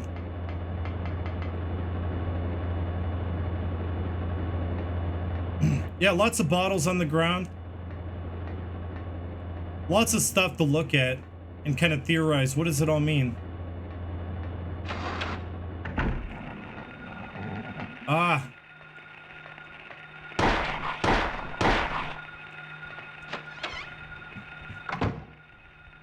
And then here's the cockroaches.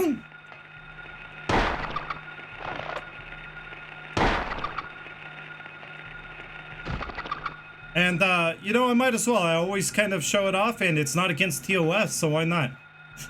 I can't really see it without self-view on. It's not really easy to see, but... Why do you think they're called cockroaches, huh? Well, it kind of looks like, it's kind of familiar. I mean, a lot of people will be like, oh, come on, don't be silly, that's a proboscis. But it's like, you know what Master Hirohito's trying to do. You know what he's trying to do.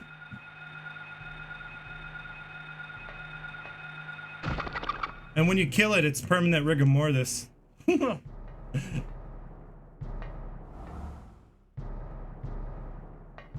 Sex and death? That's what it is.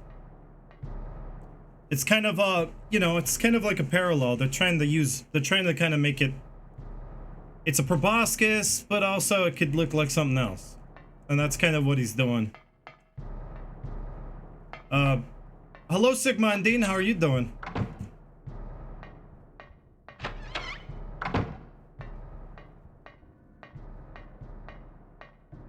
Now, we do learn at the end of the game that Alyssa liked to play with cards.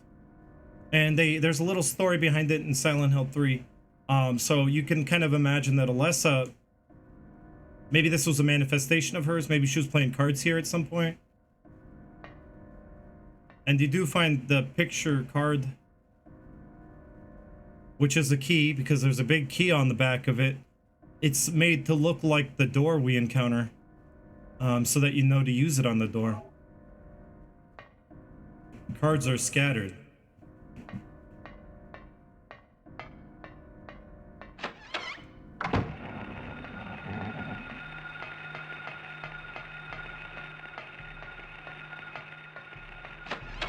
Yeah, let's call it the proboscis, right? That's what I like. Play it safe.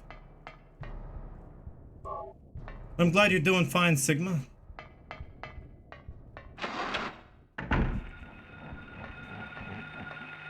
I really like the grumble sound they make. Now, the one thing, the claw fingers, they do have different sounds. They don't make the scary sounds that the mumblers make. I really like the sound the mumblers make. It's kind of unfortunate that they had to replace them in the school, because the mumblers are really terrifying. But, you know, strangely enough, the mumblers don't really make a whole lot of sounds. They just kind of grumble. They go, wah, wah, and that's it. Whereas the mumblers, they kind of make these really kind of weird sounds. And I felt like that was the intention in This was a creature they already designed, and they didn't want to put extra work into it, so they kind of just threw this into the school because censorship wouldn't allow it. Thank you, Hollywood. Thank you for redeeming those points to compliment me. All right. I'm gonna... And also, this is all different. And if you notice, the notice says, Hell is coming. Hell is coming. You know, maybe you're not reading it, but it does plant that in your head. It's like, oh boy, hell is coming. Notice the notice. I'm gonna go ahead and save. Never a bad idea to save. Yeah, and the ground is all metal grating. This room is terrifying. Let's go in there. Oh, look at the mumblers. Well, claw fingers. But not mumblers here. They don't make real scary sounds like Cornholio! Well, thank you for the $3. Runs like always. Doritos Chip DX Cat. Well, thank you! Doritos Chip DX Cat. Thank you, Cornholio Cast, for the $3 tip. I really appreciate that. I'm trying to, like, be a little bit more thorough than I was last week. Because, well, I want to kind of see the differences. And playing this way is a good way to see them. And yes, there is a wheelchair in here. I always point it out. Because a wheelchair? What's it doing here? Oh, it says something different, guys. Take this! This'll teach you the wheel! Okay, that's a big difference. Says the flavor text is a big difference. Oh, thank you for the hug, Katrina. I see it. I see it now. The flavor text is different. He doesn't say a wheelchair at an elementary school. It says a wheelchair. Well, what's it doing here? So he's not as stupid. What would a wheelchair be doing at an elementary school? So this is a big difference. They changed the flavor text in different areas.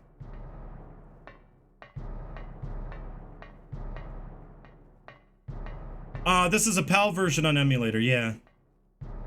This is the European version. Yeah, it's pretty much the same text as the first wheelchair that we saw. Oh yeah, sorry, I gotta teach it the wheel. Let's go back and teach it. Let's use a melee weapon on it. Hey, Bot Vinix Scudery, welcome. I haven't done this in a while.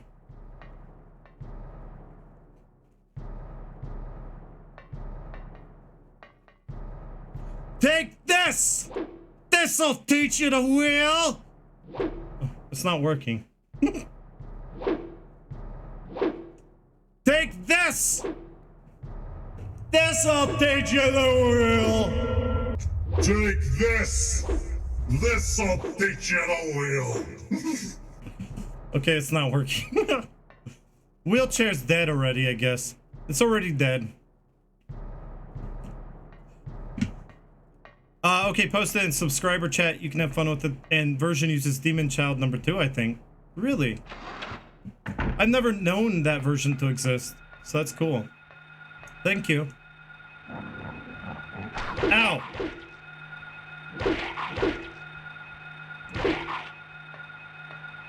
Good way to save ammo.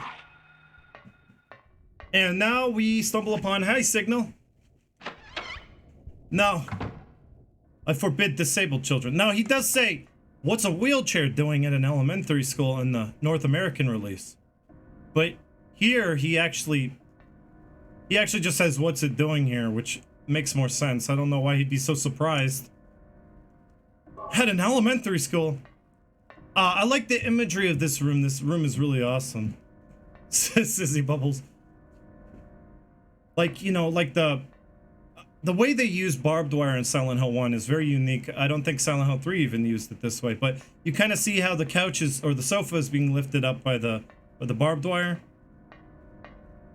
Kind of cool imagery there. Also, the barbed wire is using sprites, I guess, because you can't see the barbed wire from this angle.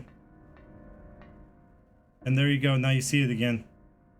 You see lots of, like, I don't know if that's spray cans or what.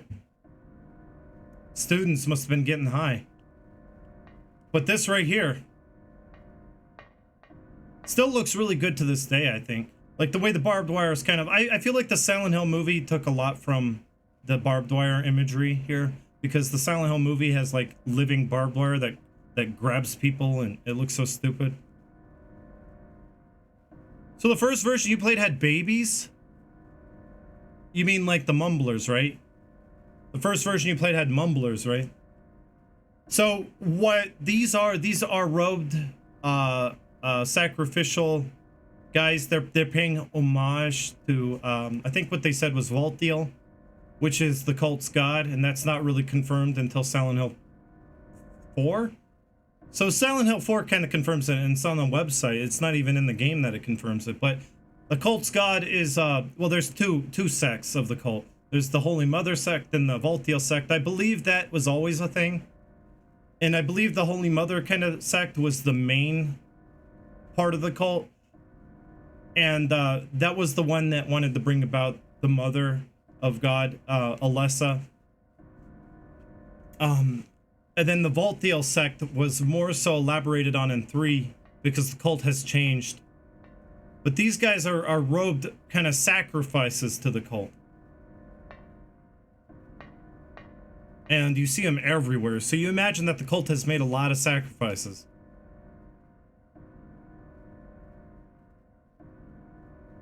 What? Is this a door? If it is, there's no keyhole or even a knob. If I push it, it moves a bit, but it certainly won't open. What's this? In the center of the door is a horizontal slot. What's it for? Yeah, the flavor text is worded differently. I feel like they got a new translation of the flavor text. All the dialogue in this game seems to have like a different translation. Mostly just flavor text. So you kind of stop and you look at your inventory. What do I got? Well, I got a picture card and it looks like this door. So this one's a pretty easy one to figure out.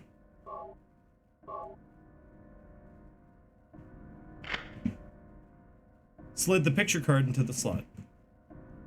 Hello, Demise, and welcome. How are you doing, Demise? And a big like kind of homage to Dean Koontz's Phantoms. Not just an homage though. They kind of use a whole plot point in the way of telling a story. Similarly, in Dean Koontz's Phantoms, you find in the movie too, there's lipstick on the mirror and it says Timothy Flight, the ancient enemy. It's a direct reference, exactly. Well, it's telling you an author name and the book title, and basically it kind of motivates the entire story of Phantoms from there on out, and that's when it becomes a weird sci-fi. It stops being scary. But it motivates and tells you of the plot of the story. This game does it the same way. It tells you an author and a book title, and if you go find that book, if you read the book, it tells you exactly what's going on. That it's all a manifestation of delusions. That's the name of the chapter that we read. And so you got like a similar thing going on here with Dean Koontz's Phantoms and Silent Hill 1, that they're trying to tell you the plot of the whole game summarized in a book that you find. Now, in Dean Koontz's Phantoms, they go out and they find the author, and I feel like it's Dean Koontz trying to be like a cool guy and putting himself into a story to save the day, because Dean Koontz is like that. I will save the day in my own book. So he's basically writing himself in Dean Koontz's Phantoms. What has changed so far? Nothing, but take a look at this. What do you think of it?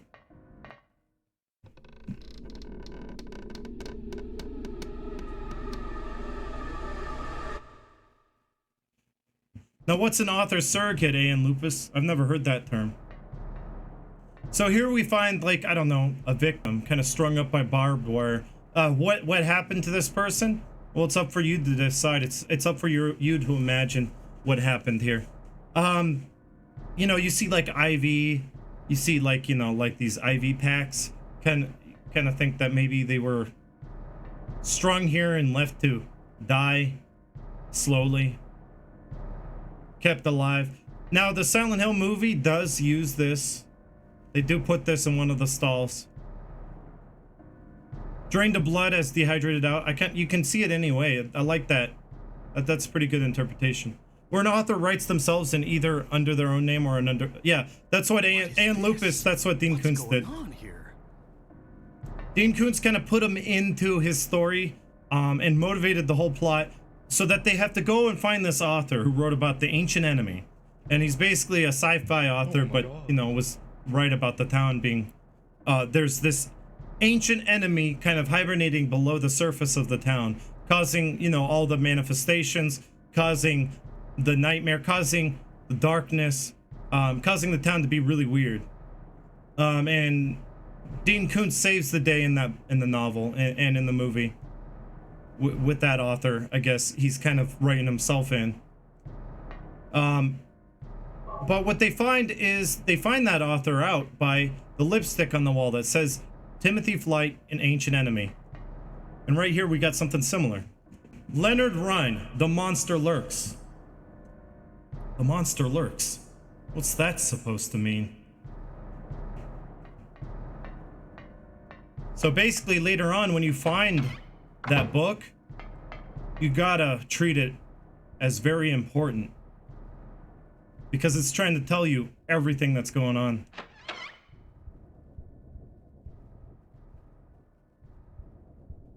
Now, the reason why this area takes so long to load is because when you go through that door, it's teleporting you. It's teleporting you to the second floor. If you look at your map, I was just on the first floor, and now I'm on the second floor. It's one of those mess with your mind moments, those minds, or those mind fucks, I guess you could say. And now you got this metal grating blocking the hallway that wasn't there before.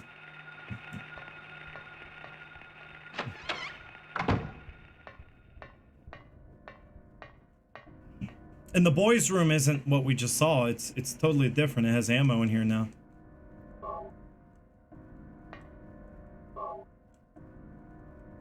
And I'll take it. I'll need it. So it's a literary technique. Interesting. I could... What was it called again?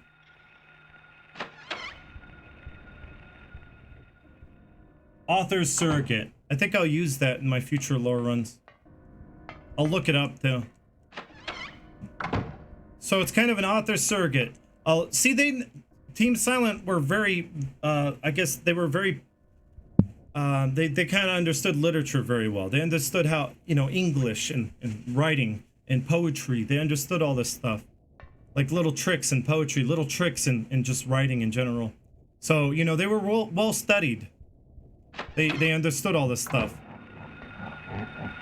And they were incorporating it into their own game here. And it's a good way to tell a psychological horror story.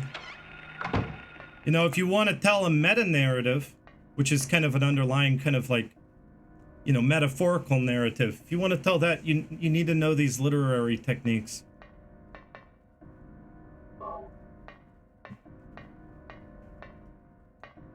Can't use the phone.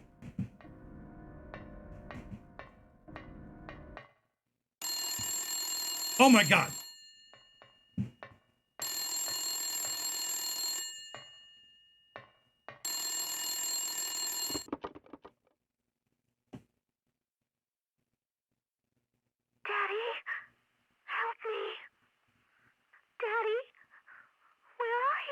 Cheryl! Cheryl!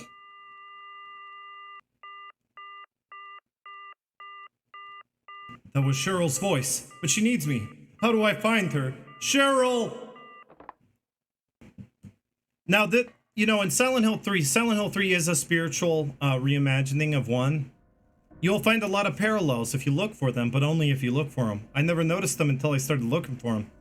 So you get a phone call from a locker in Silent Hill 3. Well, what do you see here in this room? Lots of lockers and lots of phones.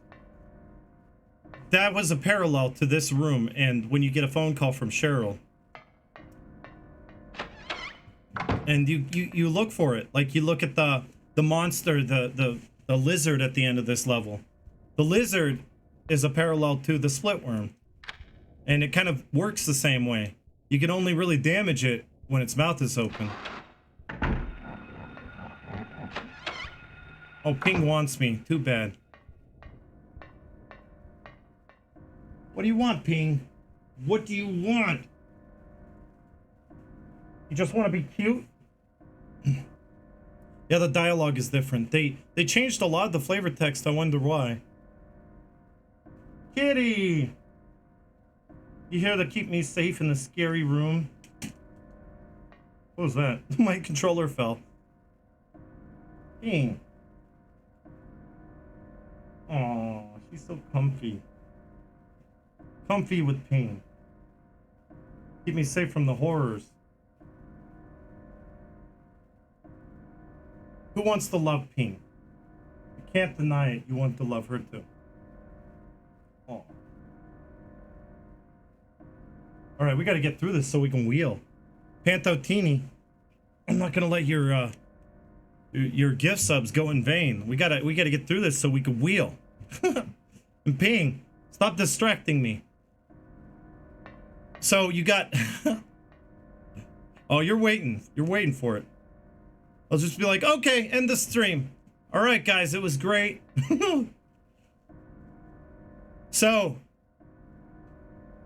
you got like these dolls kind of like put up on the wall, very similarly to the ritual robe guys. There's actually, they're behind the grating and the notices here.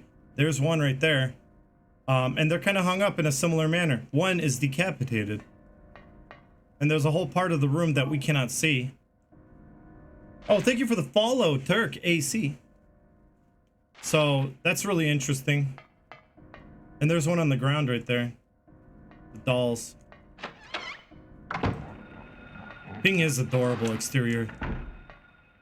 So now we're going up to the rooftop where we're gonna teach something to wheel. Oh, it's all about wheeling with me. So there, yeah.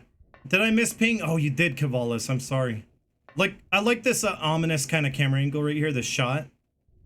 You can see wheelchairs, by the way. All sorts of wheels in Silent Hill.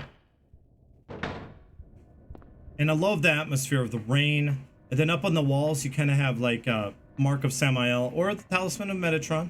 Oh, you missed it. Sorry, Cavalis. Maybe she'll be back. She'll be back in a little bit. And then you got more ritual robe guys up here strung around by barbed wire.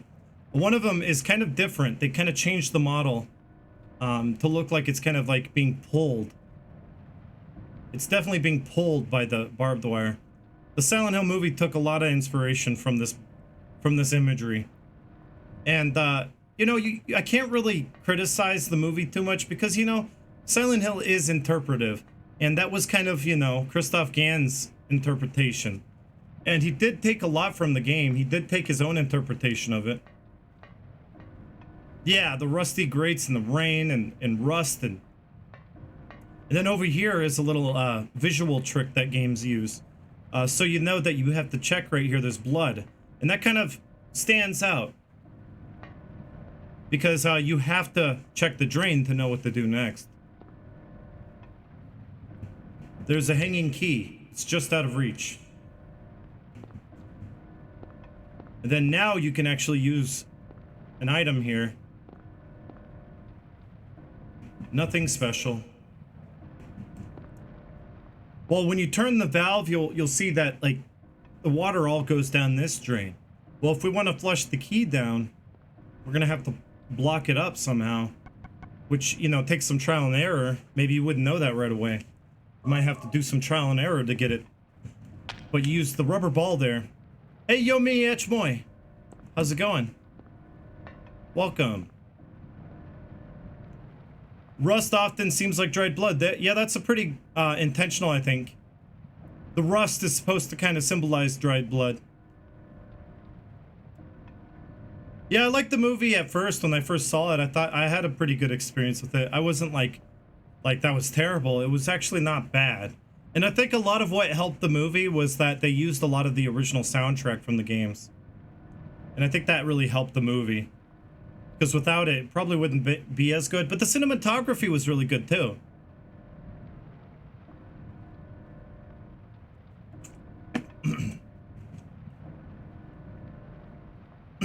Jacob's Ladder and Lost Highway. Now, Lost Highway is a lot like Silent Hill 2.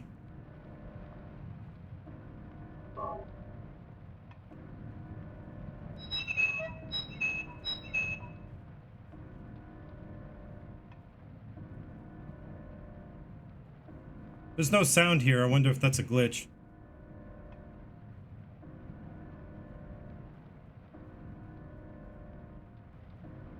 I noticed some of the cutscenes don't have sound, and I wonder why that is. You're supposed to hear rushing water there. Very bright and clear. I don't know why. It just is. So you see a lot of marks of semi on the rooftop. That's meant to be alarming. Because you know at this point that it's kind of a bad symbol. That's what you're led to believe. Well, you kind of see it everywhere. You kind of assume it's bad. That's what a lot of people would assume. Let's make our way to the cat locker part. Get two things out of the way. This room's full of mumblers. But this one is empty.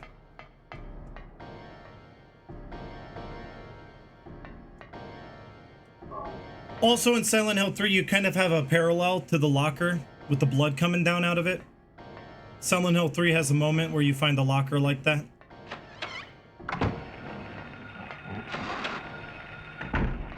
This school is full of monsters. I wish I could just sit here and eat pizza, honestly. I'm gonna kill these things. Easier to do with a gun.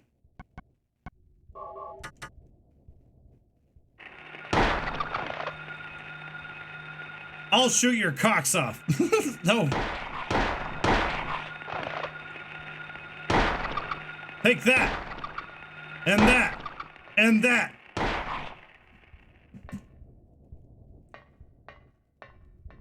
So, I love this imagery. You kind of like take a peek. You have to look for it.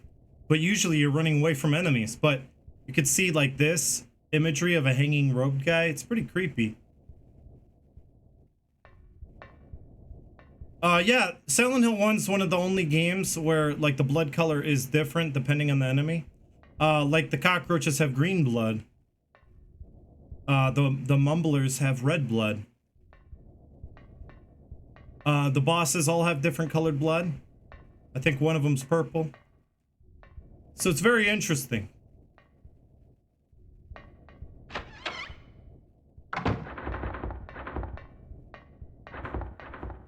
And at this part, you'll be like, oh, I know how this is gonna go. Wait, this is different.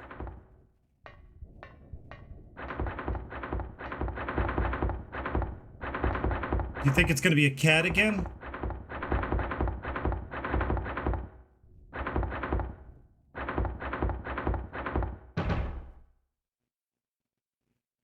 Did it die? What happened?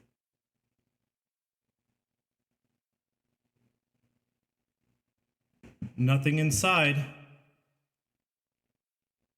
Well, what was making all that noise? Ah! So that jump scare works like really well because you think, oh, it's nothing? Oh, well, I guess it was just the fake out. And then you get scared by the locker body coming out of the locker real fast. A body is slumped over. So you think, like, my imagination kind of, I thought, like, oh, maybe, like, the cat exploded and blood got all over the locker. This time, the cat just went and just covered the locker in blood. It's really up for you to decide what really happened here. And I feel like this jump scare was kind of inspired by Dean Koontz's Phantoms, too. because Dean Koontz's Phantoms has a fake out jump scare. Where they kind of see drops of bloody locker, drops of blood, and they go, oh, it's nothing. And then decapitated heads fall down, and they, it's a big scare there. It's kind of very similar in how it uses a fake out.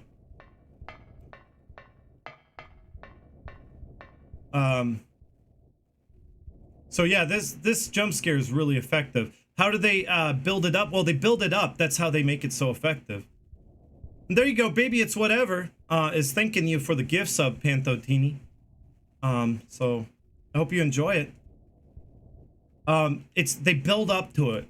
So at first you got a preconception of what happened earlier with the locker room and the cat, and you kind of have some expectations. And then they defy those expectations. That's how they really get you. Totally go about it a whole different way. Alright, we gotta get through this. I gotta eat. Gotta get some food. Come on, run.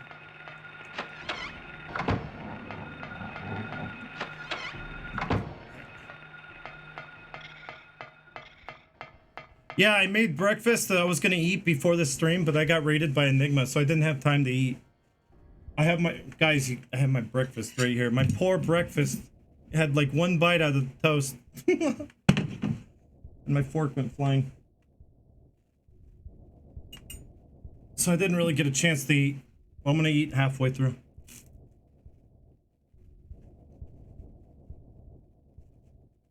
Hello, baby. Good to see you. Well, that's dry toast. It's been sitting there for a while.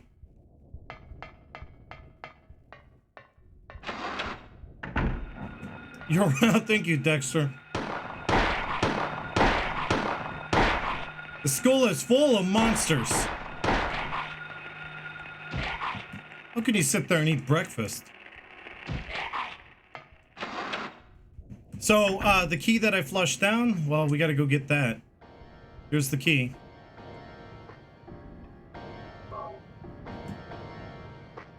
Oh, there's a lot of differences in the text. That's where a lot of them are. But also the mumblers replace the claw fingers replace the mumblers in the school and everywhere else in the game. Mostly because they already had a designed version using the same kind of AI, same animations as the mumblers. They had it in the sewer on the North American release, and you only really see it one time. You see it during the Kaufman scene too.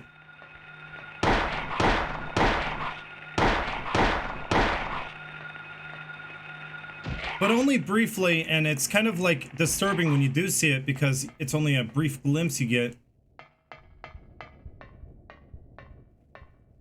Oh, is that a difference? I didn't notice yet. Yeah, there's a lot of differences, mostly in the translation or the dialogue. Okay, so here's where we find the book. The Ancient Enemy. Well, it's actually... That knocking's really loud. What is it? Those little sound effects add a lot to the imagination. I love that about Silent Hill. Like, I don't know what that was, but it always like made my imagination go haywire. So you got a lot of ritual robed guys in this room. You got like 3 of them, and you find the Manifestation of Delusions chapter of The Monster Lurks. What's this? The Monster Lurks is the book's title. And I feel like this book pretty much informs the entire story and what's happening here. And a lot of people would just kind of brush over it like it's really nothing, but it's very important, which is why I come up with the theory about Alessa, and that, you know, the nightmare version of the school and the nightmare version of events is when she's having nightmares, it's being kind of manifested onto the world unintentionally. And when she wakes up, it turns into the foggy world again, which makes sense after the scene with the lizard. After we beat the lizard, you'll see Alessa just for a brief moment before she disappears. Because she can only really manifest herself in her nightmares too, when she's asleep. Yeah, the stereo or the surround is really good for a PS1 game. It does sound like it's coming from somewhere in your house, and Silent Hill 3 does that too. Silent Hill 2 does that, but 3 does a really good job of doing up and down. Like, they make the sound sound like they're coming above you or below you. Silent Hill. Okay, there's some sound glitches in this version, I guess. Chapter 3, Manifestation of Delusions. Poltergeists are among these. Negative emotions like fear, worry, or stress manifest into external energy with physical effects. Nightmares have, in some cases, been shown to trigger them. However, such phenomena do not appear to happen to just anyone. Although it's not clear why, adolescents, especially girls, are prone to such occurrences. So there you go. It tells you right away that the nightmare is a nightmare of a little girl. Who little girls are prone to, to psychic stuff, I guess. It's saying that fear, worry, or stress is a big trigger. Well, we know that Alessa has a lot that she's going through. And of course, at this point of the game, we're not going to know that. It's not until you beat the game that you really get informed of what's going on with the little girl and Alessa. And then you come back to this article and you have to read it again with that new perspective to really kind of figure it out. That it's trying to tell you that Alessa is manifesting this whole nightmare. And it has to do with her sleep cycle. That nightmares have, in some cases, been shown to trigger them. She's having a nightmare, and a nightmare is being cast onto the town. It seems like Harry Mason is in tune with Alessa because he has that affinity with Cheryl. It seems like Cybil doesn't really see the nightmares. She only sees the foggy town. But she doesn't seem to be seeing... It seems like Harry Mason is the one that's really seeing that.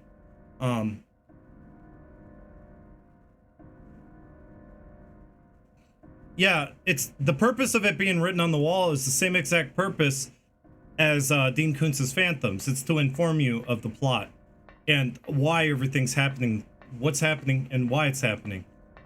It's trying to tell you that, well, hint, hint, nudge, nudge, they're not telling you outright.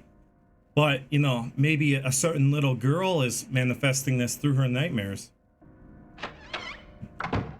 And then in this next room you find the monster lurks. Well, actually, it's about a monster lurking. I don't know what it's really called. Hearing this, the hunter armed with bow and arrow said, "I will kill the lizard!" But upon meeting his opponent, he held back, taunting, "Who's afraid of a reptile?" At this, the furious lizard hissed, "I'll swallow you up in a single bite." Then the huge creature attacked, jaws opened wide. This was what the man wanted. Calmly drawing his bow, he shot into the lizard's gaping mouth. Effortlessly, the arrow flew, piercing the defenseless maw, and the lizard fell down dead. This is from an old fairy tale. I remember reading it as a kid. So he says, "Oh, this is an old fairy tale I read as a kid." So it's trying to inform you that this is a common fairy tale that, you know, maybe Alessa could have read. Which is why we see the lizard at the end of the Nightmare School.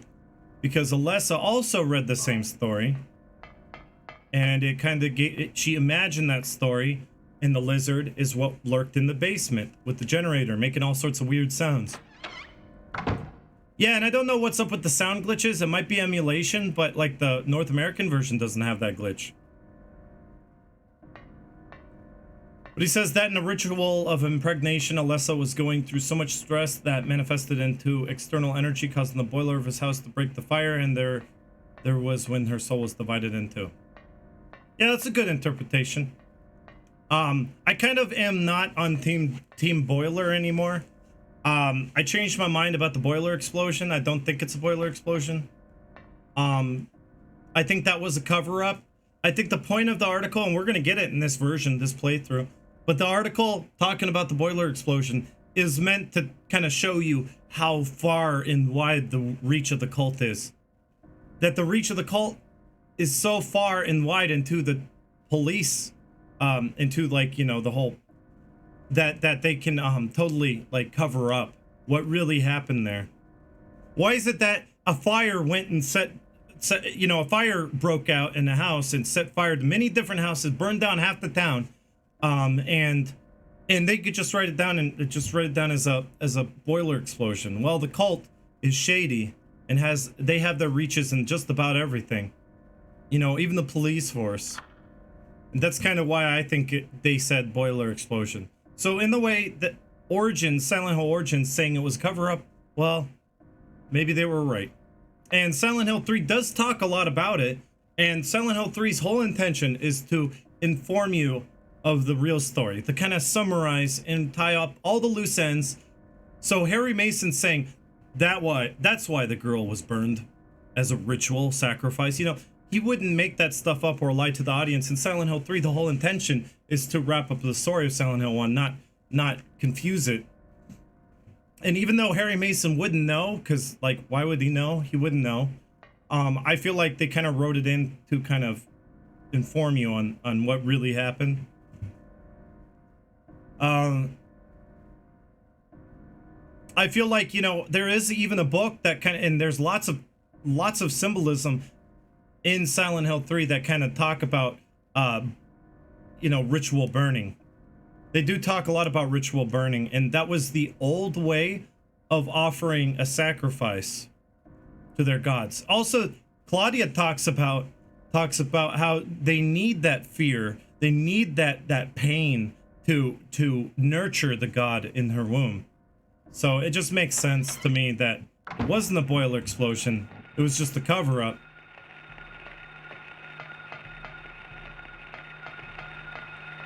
Ah, you got me from behind. Ow, you whacked me. Yeah, I feel like it was, the boiler explosion was just to show you how corrupt the police force really is.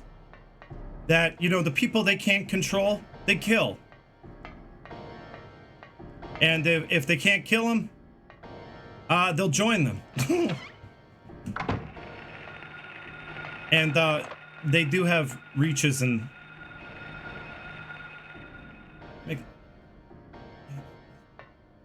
yeah. So they tried to make it look like an accident. Perhaps you know, the boiler explosion was a way of making it look like an accident. All right, we're getting to the lizard part, so I can take a break and get something to eat. Also, I want a wheel. I don't know if what do you think? Should I get something to eat, or should we wheel after this part? I don't know. I mean, you guys have been so patient. Pantotini has been so patient. All right, so very similar to the real world school. I should eat first? Okay, sounds good then.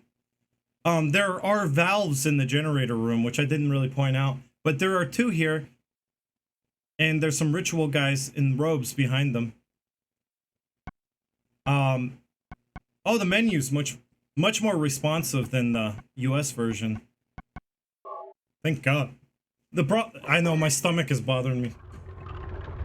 So the menu is different. It's actually a lot more responsive now. So that's another little difference there. So yeah, it looks like the European release, which came out, I think, in August, which was about 5 months after the US release, which is a big difference. The US got it 5 months before anywhere else. They did take that time to fix some of the issues.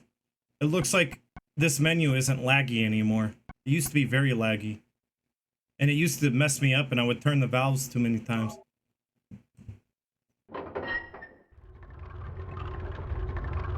There we go. It's open.